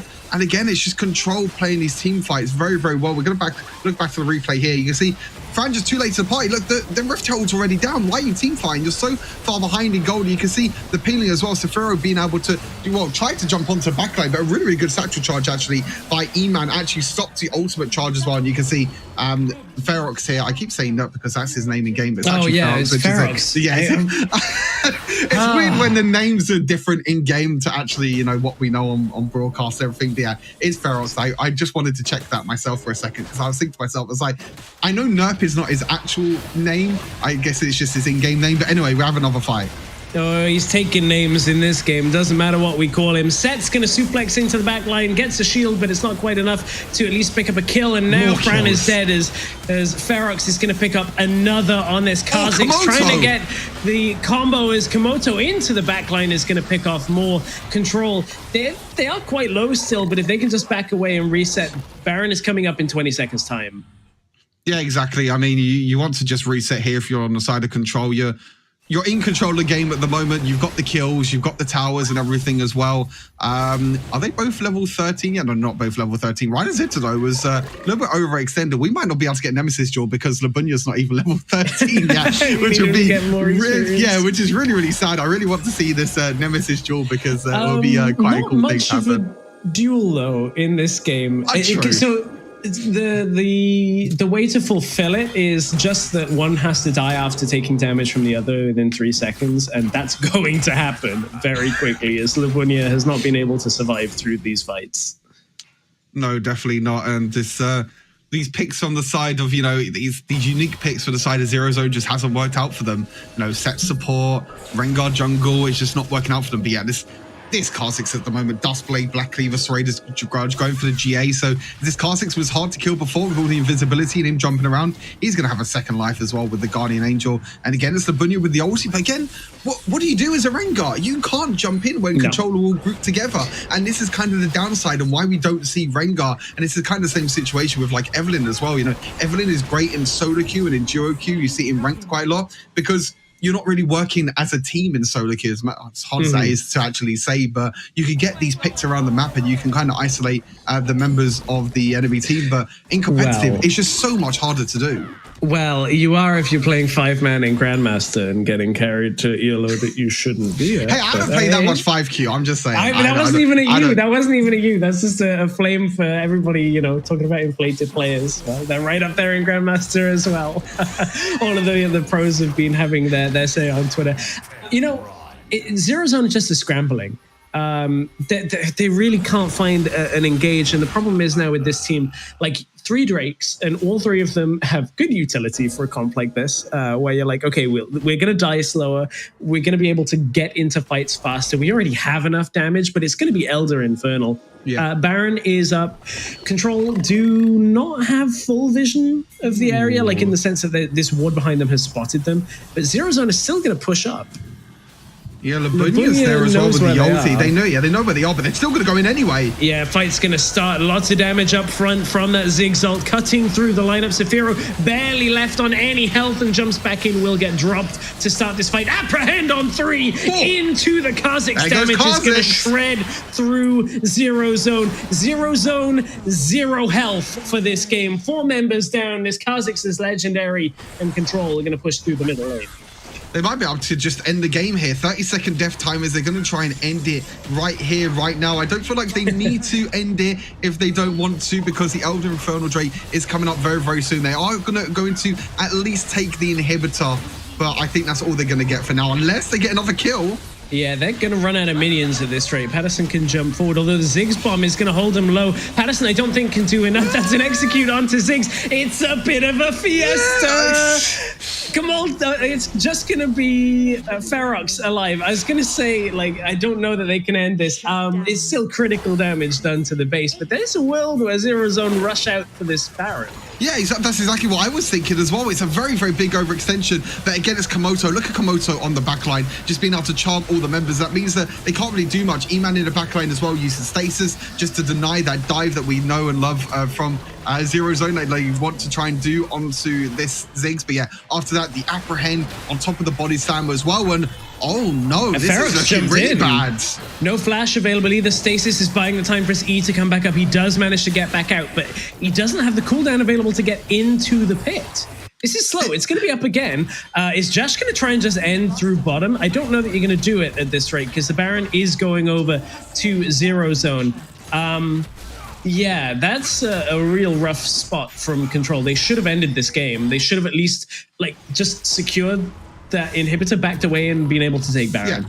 I 100% agree with you. I think if you just take the inhibitor there, because if you saw the Nexus was kind of golden, which means it has the extra armor and the extra magic resist, which normally happens when you take 2 towers down, and then the 3rd tower is always going to have the extra armor and magic resist, so you can't fully push in really, really easily. And yeah, it kind of baited them in, and I think they got a little bit too overexcited there, to be fair, I think, for Control. I think if they just calm down a little bit, you know, they're still in the lead. Even though they got Baron, they don't have Baron, they're still in full control of this game, I feel like. You know, they have the gold lead and everything as well, but again, they just need to slow down, need to calm down a little bit. And there we go, the Nemesis duel is triggered. Rengar or Kha'Zix, who's going to get it? Well, it's for Infernal Drake when it comes up, for Elder Infernal. And I mean, Control are basically at a spot where they should win the game. It's a 2-level advantage for Ferox on this Kha'Zix as well. He wants it. Ferox wants this. They're going to try and go aggressive. The suplex to keep Rakan out of the fight at first, but in goes Ferox. That is a huge amount of damage in return. And look, Zero Zone have actually fought this back. Zero Zone, from being behind this entire game, have found Ferox. The stasis comes through. Is that it? Ferox is the only one alive. Zero Zone have managed to fight this through with Baron buff. This is it. This is a massive blunder from Control. It looked totally won. Everything was in their favor. And Zero Zone are going to take this game. They're going to even the series up 1-1. And that is a blunder from Control. Zero Zone end up taking the game. And that should not have happened. But Zero Zone 1-1. One mistake by Control. That's all it took. It was just one mistake by Control, and that's it. That's how quickly games can turn in Wild Rift. You overextended the Nexus. You try and end the game. You just didn't have Baron buff. You didn't have the minions there available to you. Patterson with the 1 versus 4 in the base as well. And that's it. That's all it takes in Wild Rift. It's just one simple mistake. Then after that, Zero Zone was able to take the Baron and just end the game. But yeah, the early game was all Control, and it was all Ferox as well on this Kha'Zix. And honestly, it just felt like a bit of a repeat of game number 1, to be honest with you. It felt like Control just controlled the entire rift. They were able to rotate around the map again and take these team fights, but it's just that one little mistake, Stress, and you just feel for them because you know that they had it in the bag. They were like, I think it was like probably like an 8,000 gold lead, something like that. And all it took was just, okay, take the inhibitor, back off, get the Baron, get the Elder Infernal Drake, and that's it. That's all you need to do. And then you can easily end the game. But they tried to go for Nexus afterwards. They overextended. They died. They lost the Baron and everything else. And then Zero Zone come back. I don't know what to say, Stress. Did we just see a team get baited by a Nemesis duel? Like, did we actually just see a team get baited into losing a one game because of a Nemesis duel? Like, all they had to do was avoid that fight. Like, and set up for Infernal once Baron dropped. Like, they had no reason to take that fight into a team fighting comp in the bot lane. Like, they had done such a good job of like denying 5v5 fights. And like, when we watched that fight again at the end, I'm pretty sure Diana hits like 4 or 5 people with the ultimate, pulls them all in, gets the damage down. And from there, like, Zero Zone's comp still had a lot of teeth. Like, surely the play there is you back away. Yeah, we're going to get it from this highlight again. Like, everybody from Control jumps in. Yeah, it hits so many people. Everyone. Yeah, I'm pretty sure it just hit. I'm pretty sure it just hits everyone. I mean, it's Komodo that I feel like is kind of the player on this team that's like, okay, engage, I'm going in. But this time, when Komodo was flying in, Fran done so well to use the set ultimate, the suplex, to kind of deny the engage of Komodo. Because throughout the whole of this game, it's been Komodo diving in onto the backline, getting the charms, getting the knockups. So look at that. Ferox only died once that entire game. 13 kills. They had. It's just one little mistake, Stress. It was just one little mistake, and in the end, but fair play to Zero Zone in the end as well. But look at that, 37,000 damage as well. But Sephira on this Dyna, I said in the draft as well, is definitely his most played and definitely his most comfortable champion. And when you give him the likes of Dyna as well, he can do very well. But I mean, we talk about the control mistakes, but fair play to Zero Zone. They kept themselves in the game. They didn't, they weren't kind of doom or gloom in the end. But wow, it was actually a pretty. It was kind of more than a 6,000 goal lead really for the side of Control. But yeah, I mean, Zero Zone in the end, they didn't let their heads down. They kept themselves in the game. They allowed Patterson to 1v4 in the base as well, which was quite a crazy defense as well. But hey, that's what happens in Wild Rift, Stress. I think that's the beauty of Wild Rift as well, is that one simple mistake with the death timers and everything as well, and how quickly Wild Rift can change as well. That's what can happen. Control getting impatient in the base, stopping. Like, they had been so composed throughout this entire series, and they kind of let their heads run a little bit. I guess that's the problem. Like, this Kha'Zix, all of the gold was on Kha'Zix. Like, every single champion other than Kha'Zix was just at a very neutral point. Let's take a look at our play of the game. I think we both know it's going to be this last fight that turns it back in favor of Zero Zone. Yeah, it's definitely going to be this last fight, and I want you all to keep your eyes on Komodo here. As soon as Komodo jumps in, boom, Fran straight away, which means that Komodo has to flash, has to dash in, but then after that, he has no real way of protecting kind of the rest of his team, because most of the time you want Rakan to dash in, use all the crowd control, use the flash and everything as well. But when you use your ultimate so early on, and when you kind of get denied by Fran straight away, it's kind of hard for you to flash in and dash back in, because your ultimate doesn't last that long. It only lasts a few seconds on the Rakan. But really well played by Fran, which I think was the MVP in that last team fight. Yeah, absolutely. That's just a weird one, because we were already way into the second half duration of that Baron buff. Even if you lose bot inhib in that moment, you're able to contest through mid inhib and then towards Infernal Drake and pick somebody off. Yeah. Anyway, I mean, that's how games are won and lost, on just these split-second decisions where you don't wait for a second wave in mid lane. We're going to wait 3.5 minutes before we get into the next game, because I need a breather after that classic game of Kha'Zix going splat on the windshield after picking up a 13-kill game. Perfect game in Zero Zone's mind, turning it back around. A great game out of both teams. We're going to see who takes this series 2-1 when we come back in 3.5.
Ready?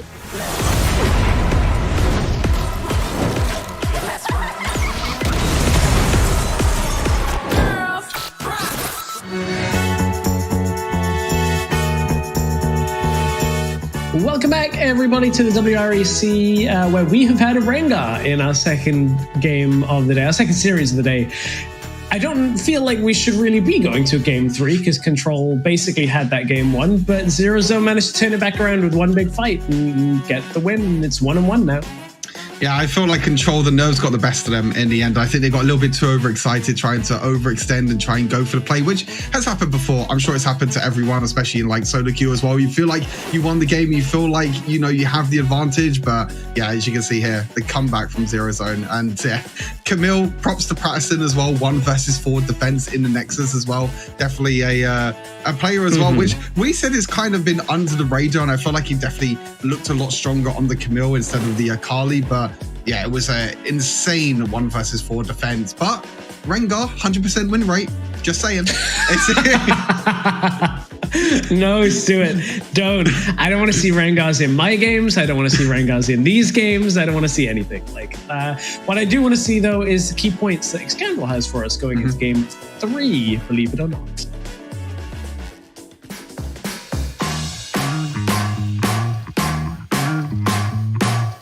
Like it shouldn't have been a game 3 there, Stress, but nonetheless, we are into our third and final game of this series and final game of the day and weekend also. It is the Control early game, though. They have such a good early game. Like, the ability to snowball through the jungle right now and Ferox is insane. As Stress said, it was a ridiculous lead for a Kha'Zix to have to throw away. But unfortunately, they overextended for the Nexus. I think is the key point of the entire game. It was just a bad call on the end. They could have taken the inhibitor tower, gone back, reset for Baron, got the Baron for free, and then ended the game cleanly. But they went for the kind of like the 1-in-5 clutch end the game right there, right now. They got a little bit over Hyphy, and it was a great Baron call from Zero Zone. They picked up the Baron really quickly and very quickly then translated it into a bot lane push with a great wave to work with. And the Senna pick came up huge along with Diana in that final team fight. It was a 10-man Senna ultimate and a 5-man Diana ultimate. It was the perfect storm of a team fight for Zero Zone that allowed them to close things out. And unfortunately, I think Control will be kicking themselves heading into this third game. They'll have to not only reset their game in its entirety, but they're going to have to reset their mentals heading into the draft too, because that is a huge loss to have to come back from. Going to hand it back to our boys at the desk for our final game of the weekend. Yeah, I totally agree. It's like resetting after that game is going to be the pinnacle of what Control have to do now, because they played really well in both games up until this kind of mental boom moment, and now it's a go, okay, just do exactly what we were doing again, but maybe we just do it even more cleanly, back away from that Baron. That's what they have to do. Whether they can do it or not is going to be a different story. Zero Zone, I think, have looked very good on these like final few team fights, and I know that they're going to draft the same thing again. They're going to draft full team fights. I want to see them draft a little earlier on in the game.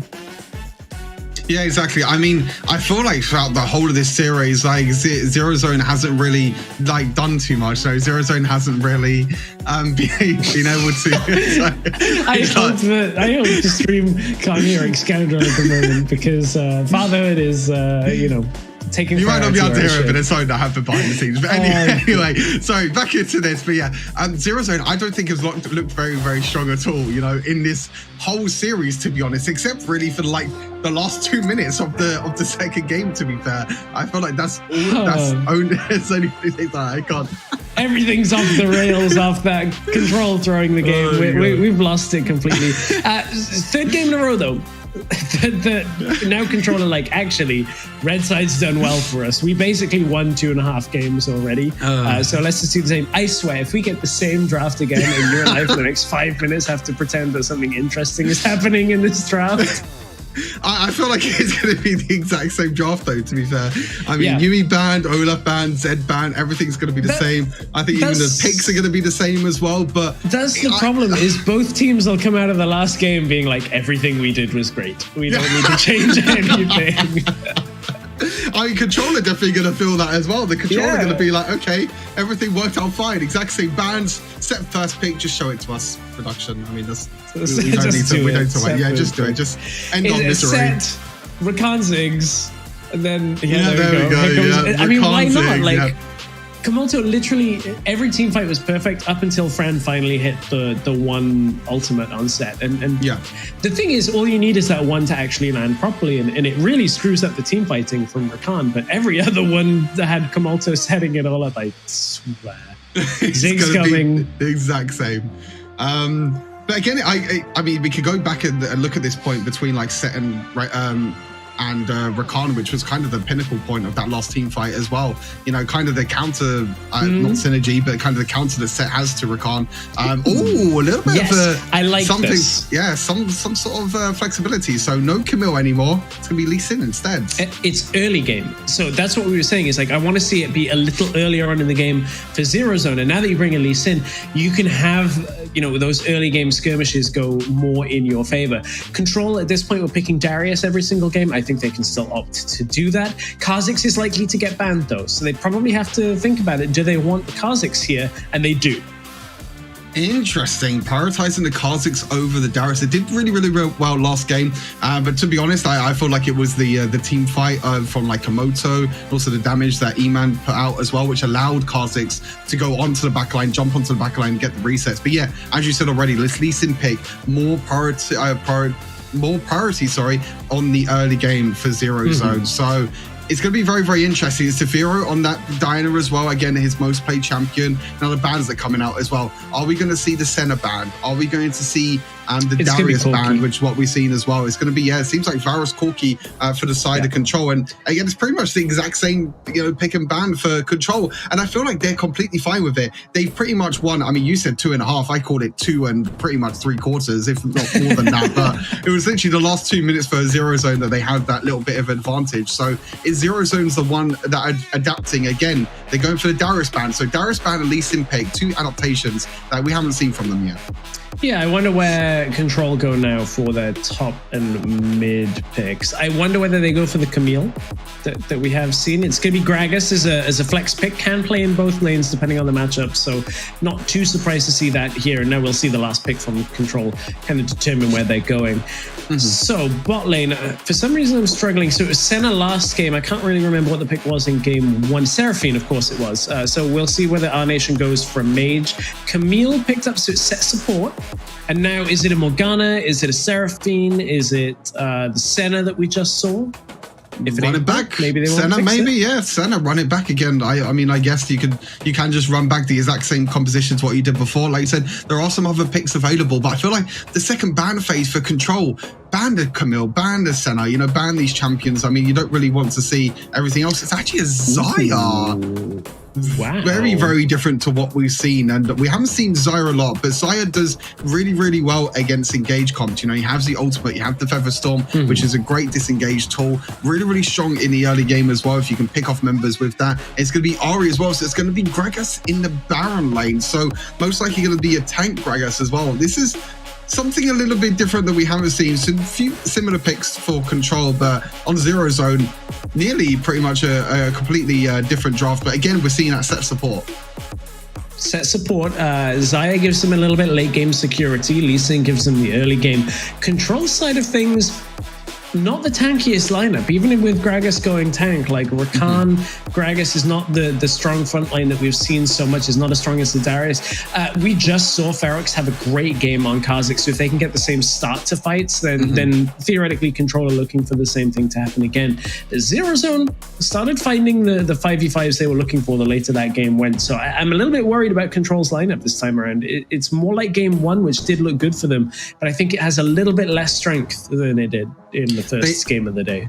Yeah, I think Zero Zone have the early game pressure now of the Lee Sin, so they can try and make these early game plays with the Xayah as well, trying to get that. But I guess the only problem Zero Zone don't have is like they don't really have a lot of wave clear. They just have Xayah, and that's pretty much it. To be fair, they don't have any other wave clear, so can be a little bit of struggle. And Control can look to try and go into side lanes, control the side waves, and try and push the sideways in as well, because it's going to be difficult for Zero Zone to rotate around the map. But with this Lee Sin pick, I like the adaptation for Zero Zone. We're going to be seeing hopefully a lot more action for them in the early game. because as Excalibur said in the key points, it's all been about control in this early game. It's all been about them rotating around the map and making these plays.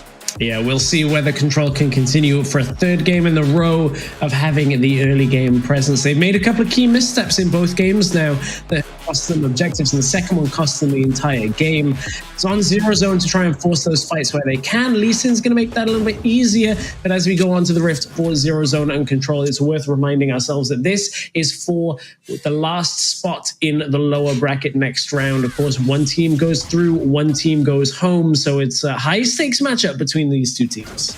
100% agree with you. They have to play Team Queso in the next round as well, so that's going to be a really, really tough ask. But yeah, it's going to be actually, interesting enough, the Electrocute, and oh my god, wow, the tables are completely turned for Twitch chat now. We've seen twice as Zero Zone have been the favorites, and now Control are complete favorites for Twitch chat now. So the channel points are on the line. Control have to make Twitch chat happy, or they won't be very happy after this one if they lose all their channel points for this one. But yeah, interesting enough, Josh has gone for Electrocute, so we might be seeing a full damage Gragas in the Baron lane, which means, as you mentioned already, it's not a very tanky lineup for the side of Control.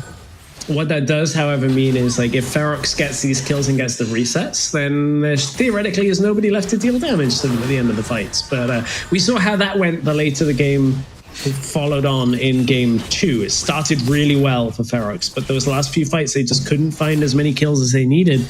And Zero Zone turned it back around with one big fight at the end. They don't have the Senate ultimate this time around, though, to keep people healthy. So it's a little bit more about Zero Zone keeping our nation healthy on this Xayah on her own. Interesting Xayah pick. Like, we have not seen Xayah much at all outside of being paired with Rakan in like one game, maybe. I'm thinking. I honestly, this might be the first time we see maybe Xayah. It's the first one. Yeah, it could be the first time. We'll have to double check that to see if it is the first time. But yeah, Xayah is this, hyper carry. Once you get into the late game with all the crit, you'll probably see, Infinity Edge, Static Shiv, all these crit items that just allow her to do a lot of damage. Again, it's just traditional AD carries that we don't really see a lot, but Labunya, we talked about Lee Sin with the early game aggression. We're already seeing it from Zero Zone. I like this from Zero Zone. I like how they're being more aggressive. They're trying to make the plays in the early game. Nothing comes of it really, because on the other side, Ferox is able to take the blue buff for himself over on the other side. But I like this. A little bit more aggression and everything for the side of for Zero Zone. Yeah, this at least allows them to have a more contention in the early game. Right as it, I might need to be careful here. Still level 5, so doesn't have access to the ultimate. Is actually going to get engaged upon. Kamulto is here just enough to dissuade the engage. So was Fran. This is, again, another game of the supports matching each other roam for roam in the second game. First game was not so clean from Zero Zone. This time around, second game and game 3, I should say, Control have been matched on the early game roams. Yeah, I definitely agree with you. It's all about the supports, really, and about them roaming around. You can see that Fran is trying to make a play here, but he's not going to be able to do anything himself. But most of the time, you just see duo laners just farm it out in competitive, and then it's all about the supports roaming around. And then this is the point of the game, 3 minutes in the game, where they might look to go back to base soon, and then go into the mid lane and rotate. You can already see the swap happening in the mid lane already. You can see they actually don't go back to base. They're like, okay, we're just going to walk mid lane, and you're going to walk down to the bot lane. And yeah, this is pretty standard at the moment for a competitive game. Again, just allowing the supports to roam around and have that, allowing them to go into the mid lane so they can roam around the map as well. No real surprises in terms of buying items and everything as well. Everything is pretty standard, but Fran has got more experience gain than Kamulto, though. That ultimate is already available. Kamulto just gets his now, so there's no real fight with that.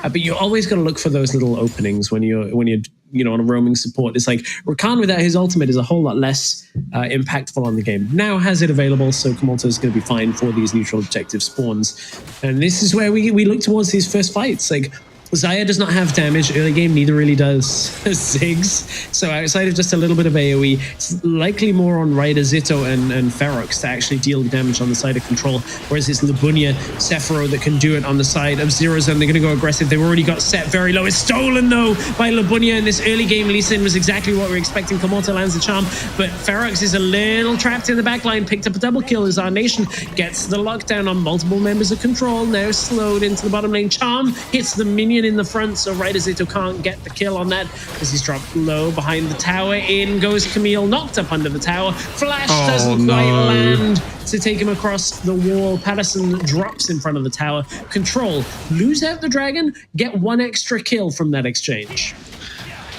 Yeah, they lost the dragon. Honestly, it was really, really well played by Lebunya. He was around the back of the dragon pit, and you're going to see it again. If you watch Lebunya here, what he does perfectly is he dashes, he uses his W to go onto the dragon, and he kicks out Ferox. Boom. Straight away, kicks him out, and you can't use Smite that far away. The Smite distance is not really too close. And then we look at the team fight afterwards. A little bit scrappy, left, right, and center. You know, our nation in the end been doing really, really well, actually, to flash and dash away, and actually survives in the end as well. It just shows you how safe Zaya can play as well, but back into another fight. Yeah, right into another fight as Kamalto has been caught, and that's the second neutral objective going over to Zero Zone. This early game has been so much better for them in getting an all-important kill on Tazaya this early. Oh, Lebunya is saying, I'm finally on an early game jungler. Let me flex a little bit, and Control are feeling the fury early game.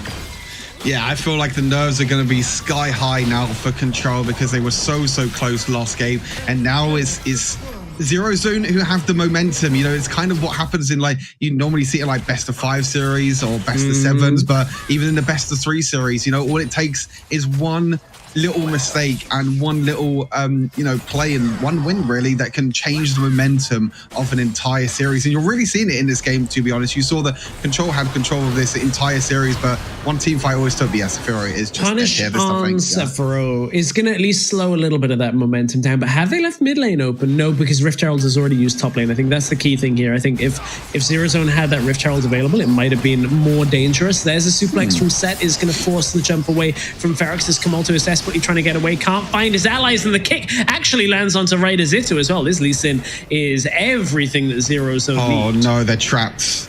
Oh, I thought it was used topside, but it's not. It's Rift Herald now in the bottom side, as you said. They're trapped, and it's going to be another set of kills down onto Raidazito. Lebunya has fallen. Raidazito will fall as well. It feels like Control, even though they're getting some kills out of this, they are falling apart as this Rift Herald is going to rip through bot tower and likely get a charge here on top. The second bot tower, I should say.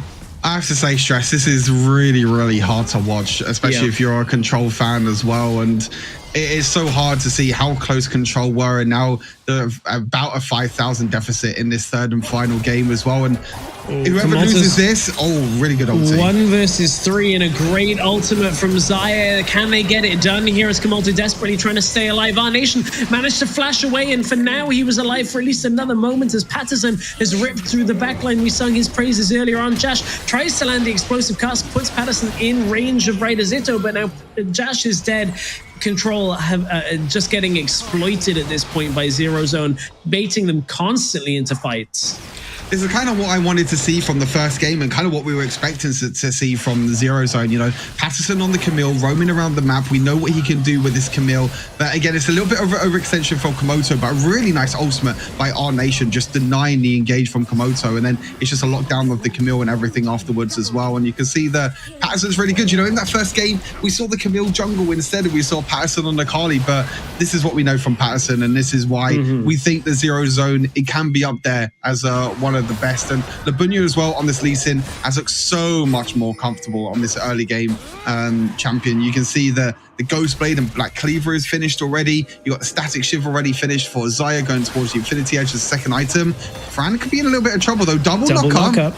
It's good from Kamalto, but it's not enough to actually land the damage down onto Zero Zone. And I mean, this is more of the Zero Zone that we were expecting. This is more of the Zero Zone we saw in the first 2 weeks of play. And despite the fact that a lot of us predicted Control, and I still do believe from how they played in the first 2 games, like they have what it takes to win. Zero Zone have finally started contesting them in this early game, more from this jungle pick, and it looks like a wildly different team. And I'm happy to see that they're at least contending. And Control, they're going to need a fight to go their way, and I don't know that they have the tools to do it right now. And I'm a little scared that they're going to get outscaled by this Zaya too. I think that's a great thing about like best of 3s, best of 3, best of 5 series. Saying that could be in a fight though. So Fury's use stasis. Yeah, there's Zig's ultimate on top of it. That's the first kill going down in favor of Control, but it's a big suplex. It's going to cut through the health bars of Control, and nobody from Zero Zone is falling on top of it as Eman has died as well. Only the 1 kill so far onto Sephiroth. Oh, Ferox is going to try and get the resets, but look at how healthy our Nation is able to still contend 2 kills apiece from that exchange. Oh god, it's so close. I mean, even at 6,000 gold deficit, Control still able to try and find the team fight. Well, not really win, but they were able to evenly trade in the team fight as well. And in the end, the dragon doesn't go down the tour, and the dragon's just chilling there. But both teams are going to go towards this next dragon. We're going to look at the team fight again as well. But again, the Fran on this game as well, pretty much similar to the last game as well, doing so well with the ultimates. You can see the engage started here with Jash, and we can't look at that. Back to life. Right into another fight around dragon, and this one is going to be all important because Control, you have to feel like with that second Rift Herald up, cannot afford to lose a large fight here. Control are going to deny the dragon. Now Rift Herald's going to get started by Patterson, and if the observers can very briefly bring up the gold differences, I want to highlight between Josh and Patterson, there's about a 2,500 gold difference in the actual lead themselves. Patterson is having a monstrous game. Yeah, it's a significant lead that Josh just doesn't have the ability to survive. He's gone Rod of Ages into Bramblebest, and when you're buying half of one build, it's stolen by Ferox. Ferox is now going to get punished, or at least attempted to, by Patterson, but Eamon helps him out, blowing up the ultimatum, stopping him from going, and now we're down into the bottom side of the map. If Ferox can steal this one away as well, this would be a huge performance. Lee Sin's dead. They've stolen it away. Control are starting to fight their way back into this game, but can Patterson shut them down as he's eaten through Ferox? Jash finally finding something in the back line as two members of Zero Zone are still running through this fight through the middle lane. Ryder Zito, is he healthy enough to help Komoto stay alive? The final part of that recall does complete. Control get away with it there. Dragon and Rift Herald go to Control despite the fact they started neither of them. My god, that was insane. Somehow, I'd love to see how Ferox actually stole the Rift Herald there as well. It looks like Ferox just jumped in, smite, and then just flashed back out, but really well played. And then they were able to rotate in time to the dragon. You can see that Zero Zone were a little bit all over the place because they tried to take two objectives at the same time. That's kind of the problem when you try and take two objectives at the same time, is that you can get very low on this dragon fight. You can see Labunya was so low, and when Ferox is able to kill Labunya, it's just an easy dragon take. But they went a little bit aggressive afterwards again. You can see Ferox straight afterwards jumping in onto the backline into four members, and that doesn't really help you as a Kha'Zix. You want to wait until the enemies are isolated and then you can jump in to get them kills. But nonetheless, Control are still in this game, still in a bit of a big deficit in terms of gold lead, but they're still in this game. They still have a chance to come back in this game. Ryder Zito is having to avoid Fran around this middle lane. I think Rift Herald's going to be significant here if they can get it off in the middle lane and get that mid tower down.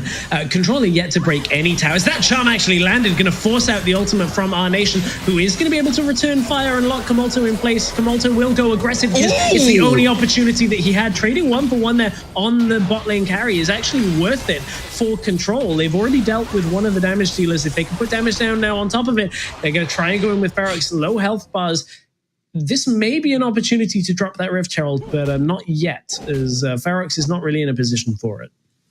Great decision making there by Komoto and E-Man, just synergizing the ultimates really well. You can see the Ziggs ultimate on top of the Rakan ultimate, because Rakan, like you said, was never going to escape. When you're in a Hextech ultimatum, you just have to look to try and go in. They do use a Rift Herald for mid lane. They will be able to take this mid lane tower really easily with the Rift Herald. I don't think there's any way, there's no way the Rift Herald doesn't charge. What? It doesn't charge. They got the damage down. That's a big mistake again from Control, and they haven't been able to secure this tower. That is a massive blunder again. They tried to throw out as much damage as they could to protect it, but Josh even just threw his ultimate out after. Now they're going to try and get it as Patterson is low health. In goes the engage, and that's massive damage down from Sephiroth trying to start it out. But look, Patterson had recalled at the beginning of this fight. There's one kill going over to Ryder Zito. Gives Josh the Ferox the reset. They're going to try and get onto Sephiroth. Yes, they get it, as that's Ferox picking up a kill.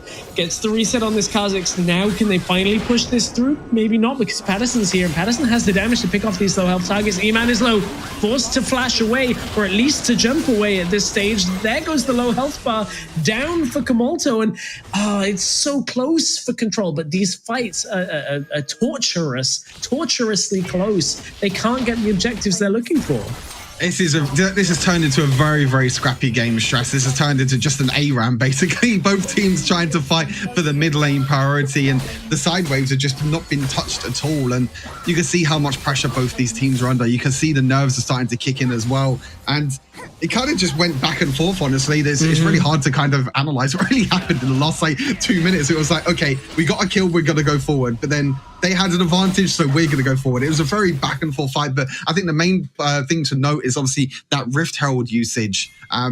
Fran was able to use the pull, the third ability, to be able to kind of CC the Rift Herald in a way as well, which means that he wasn't able to do it. But Patterson on this Camille, and as I said before, this is probably his favorite champ. Well, I don't know if it's actually his favorite champion, but it's his most comfortable, I feel like, and what we've seen from him from the WREC as well. And this has turned into a very, very scrappy game, and you can see that both teams are trying so hard to try and get that team fight that they need, but it's turned into a very messy back and forth game. It doesn't seem to be really any decisiveness from these two teams. Yeah, Patterson and Our Nation are going to provide too much of a problem, I think, the later this game goes, for Control to deal with, because Patterson's already so far ahead. Our Nation is now at 3 items completed. And Patterson, nobody can hold him on the side lane. It has to be multiple people committing to it. Yeah, the Pattersons are going to be able to split, but I don't think there's anyone on the side of Control that can actually deal with Patterson at this point, to be fair. He can just split push really, really easily. He can try and group the 4 members of Zero Zone together. And I think he was 8-2 as well now. So he's got so many kills. So after all these skirmishes, after all these team fights that happened, I feel like it's definitely Zero Zone that have come out on top as well. I mean, we can look at the if we look at the scaling very briefly on both the sides, both dual lanes on either side do really, really well in terms of scaling. Obviously, the Ziggs damage is just really annoying, and we got a little bit of a lag, but they're going in. Tries to play defensively. Look at the damage from Sephiroth. Is going to shred through Control. They don't have enough damage left, and Our Nation is able to find what he needs in this fight. Gets another kill as Patterson is unstoppable, and I think this is it. Zero Zone will go mid into Baron and take everything they need from Control. The turning point in front of the Nexus in the last game is the death knell for Control in this series, and fights like this are just going to continue to happen. Patterson again, really, really strong on this Camille. You can see, I think there was a bit of lag. We didn't really see what actually happened, but yeah, flashing with the ultimate as well. And you can see Sephiroth after that with the 4-man Diana ultimate as well. And it's just the wombo combo. It's the team fight that we were talking about really in the first 2 games that Zero Zone want to do. They want to try and look for these team fights, but in the first 2 games, they were not able to do it at all. They weren't able to kind of slow down Control in a way, because Control were just all over the map, rotating around the map and not allowing Zero Zone to take these team fights. But now Control are under the pressure. They're trying to group together. They don't want to make any mistakes, and that just allows Patterson and Sephiroth to jump in. And what a great team fight. What a great wombo combo for the side of Zero Zone. Control are going to try and rush down the dragon as fast as they can. That Baron was already taken by Zero Zone. They're not even going to get it quick enough. I mean, Ferox will be able to smite it down, but he's pulled out of the back of the pit, and it means he can't help the rest of his team here, as Zito stuck inside the Hextech ultimatum for a while, forced to flash away, and Ferox has already died. Meanwhile, Labunya doesn't even care about Dragon and is pushing top side through, pushing that Baron lane with Baron minions all the way through to the inner tower. Their wave clear is all magic damage. Gragas, Ari, Ziggs, it's all magic damage. It's all going to get stopped by this Baron buff on the minions. And I mean, this is it. Zero Zone are going to be able to close this out once they push the 3 waves. Patterson is on the bottom side. Labunya is destroying Zito. As in goes Kamulto. It's not going to be enough to save this one. He charms up 3, but he's not charming enough to save the base. And Zero Zone are going to turn this series around when it looked like they were going to lose. Zero Zone 2-1 over Control to advance in the lower bracket. We have another Spanish clash next up as well. Stress, we're going to be seeing Zero Zone against Team K. So as much as I, it's so hard for Control after that second game as well, when they were so close to winning. But credit where credit is due for Zero Zone. In this game as well, they look so much more comfortable when they have these early aggressive plays, when they have these early junglers like the Lee Sin that can make these early game plays. And you can see in this game as well that they were able to make the early games and get the gold advantage, which this is what we were expecting from Zero Zone coming into it. But in the first 2 games, it seems like the team comp and the way they were playing, they were kind of a little bit scared. They were a little bit worried. They're kind of afraid to go in and make these plays. But the third game especially, a lot cleaner from Zero Zone and really, really well played. Yeah, so much cleaner, so much of that coming from Lubunya on that Lee Sin. I think it really has made its presence felt through this bracket stage so far. Like, early game junglers are basically the key to unlocking the rest of your team. Like, going for those later game scalers that are building Trinity Force and that type of thing as the first item just has too slow of an impact in the game.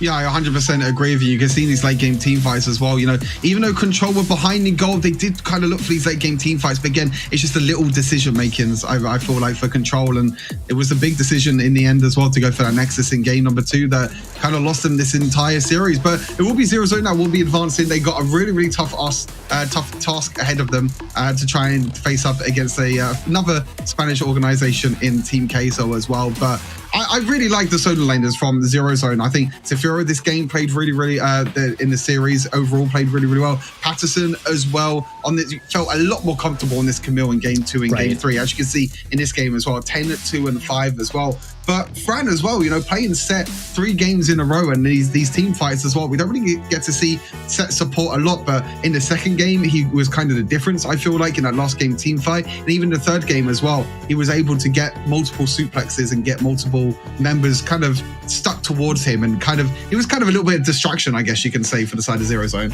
It kind of felt like Zero Zone had the download on Control after that game too, and Control playing the same composition basically for a 3rd time in a row meant that Zero Zone just knew how they needed to play against it. And Patterson goes, okay, give me the Camille, I'll jump right onto the Ziggs, and makes it work. You can see even with the amount of damage done by Ziggs, Zero Zone pulling out the win just by picking apart Control's team composition. 3 drafts in a row, knowing you're going to do the exact same thing. I would have been disappointed, I think, if Zero Zone hadn't come out in game 3 and been able to pick it apart.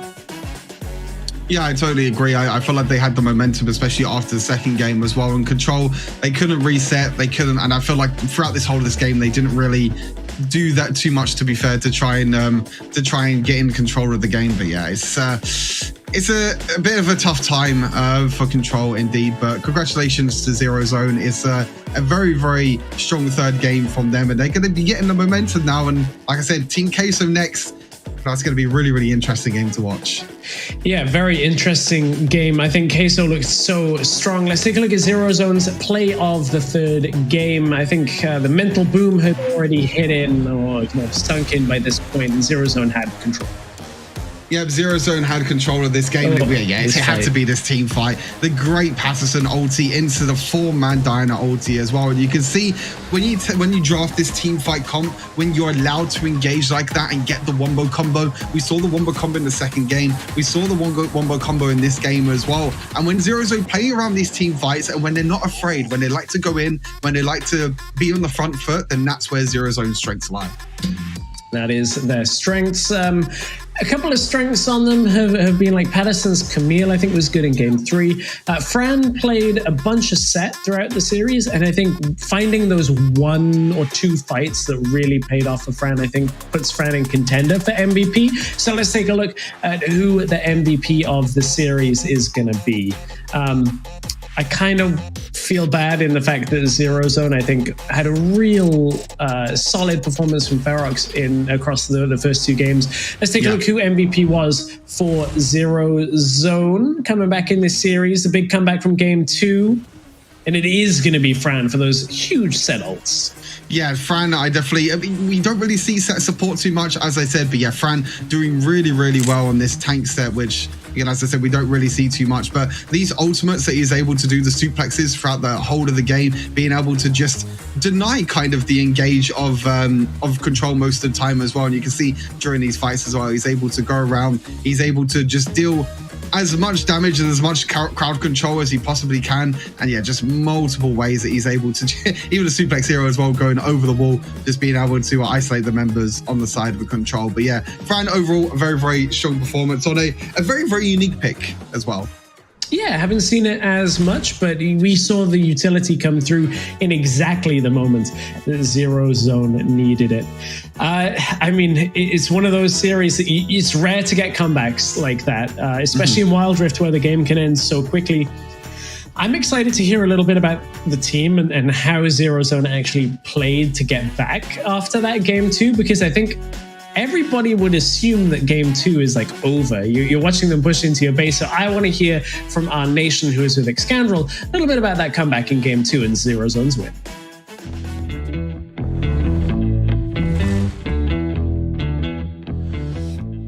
Thank you, Stress. Our nation, mate, that was pretty insane series, especially in game 2, the fact that you guys managed to come back.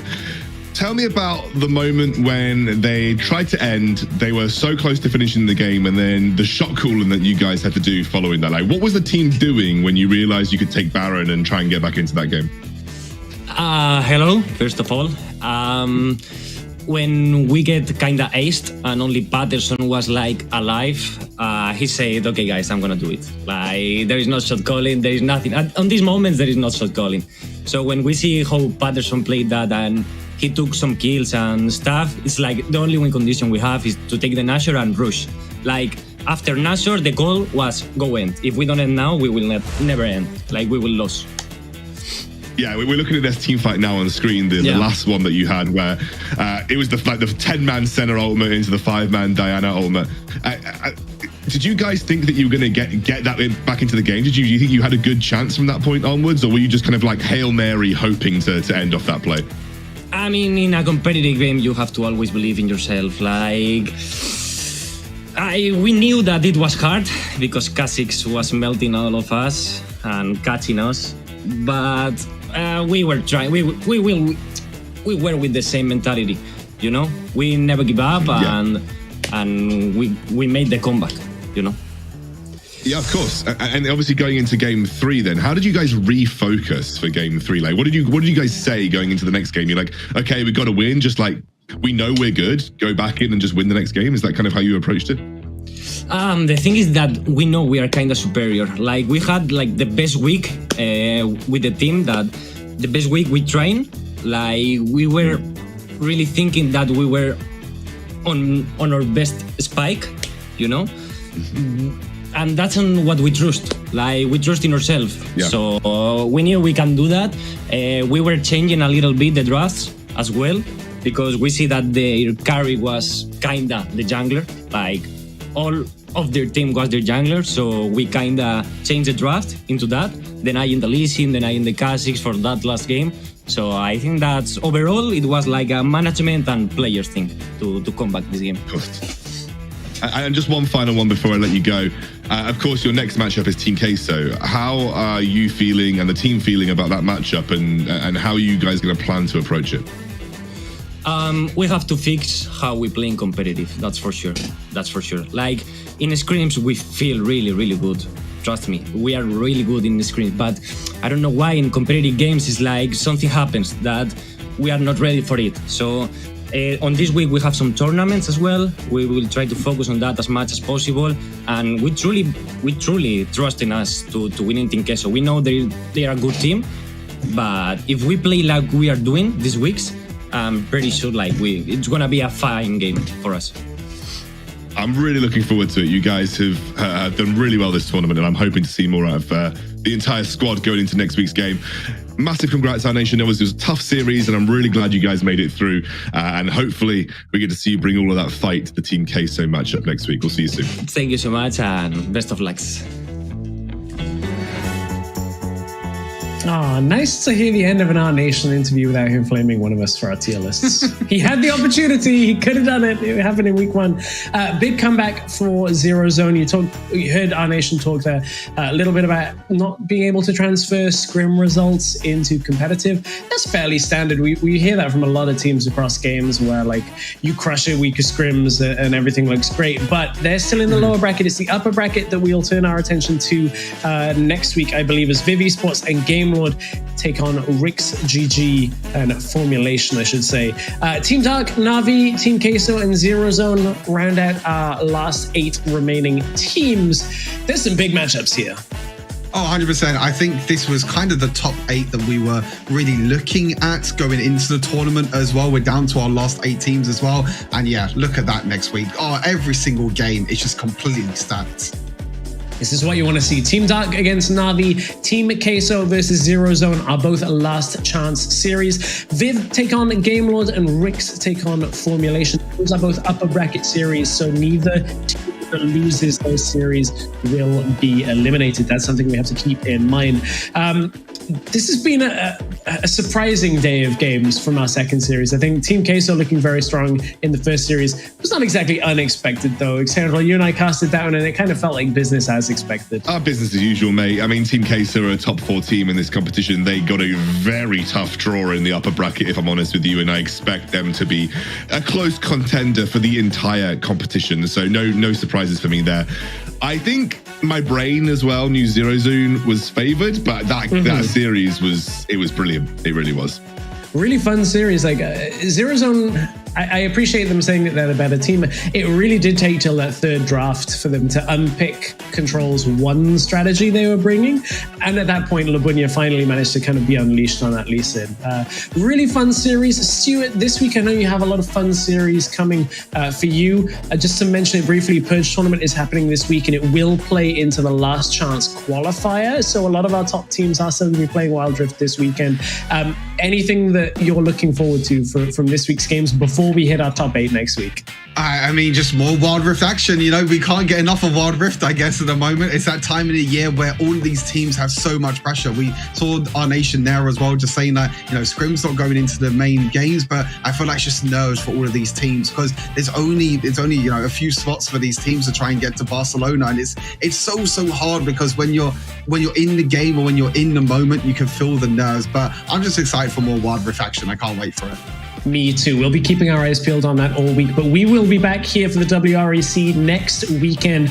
Top 8 teams are what we're looking at, and we'll see who's going to take that one step closer to the finals in Barcelona. Thank you very much for joining us. I've been Stress, joined by Stuart and Xandral. We will catch you next weekend.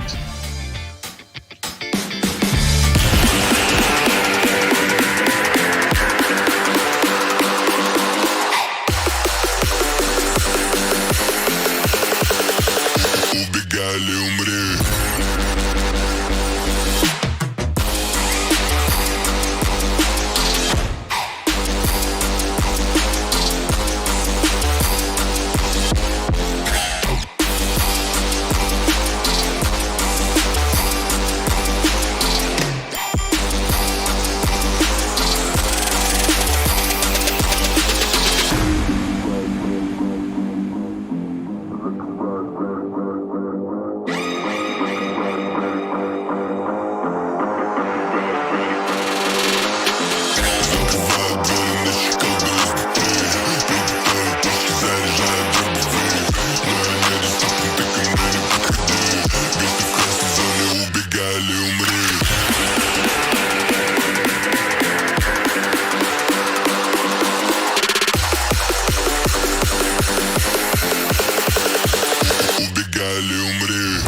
hombre.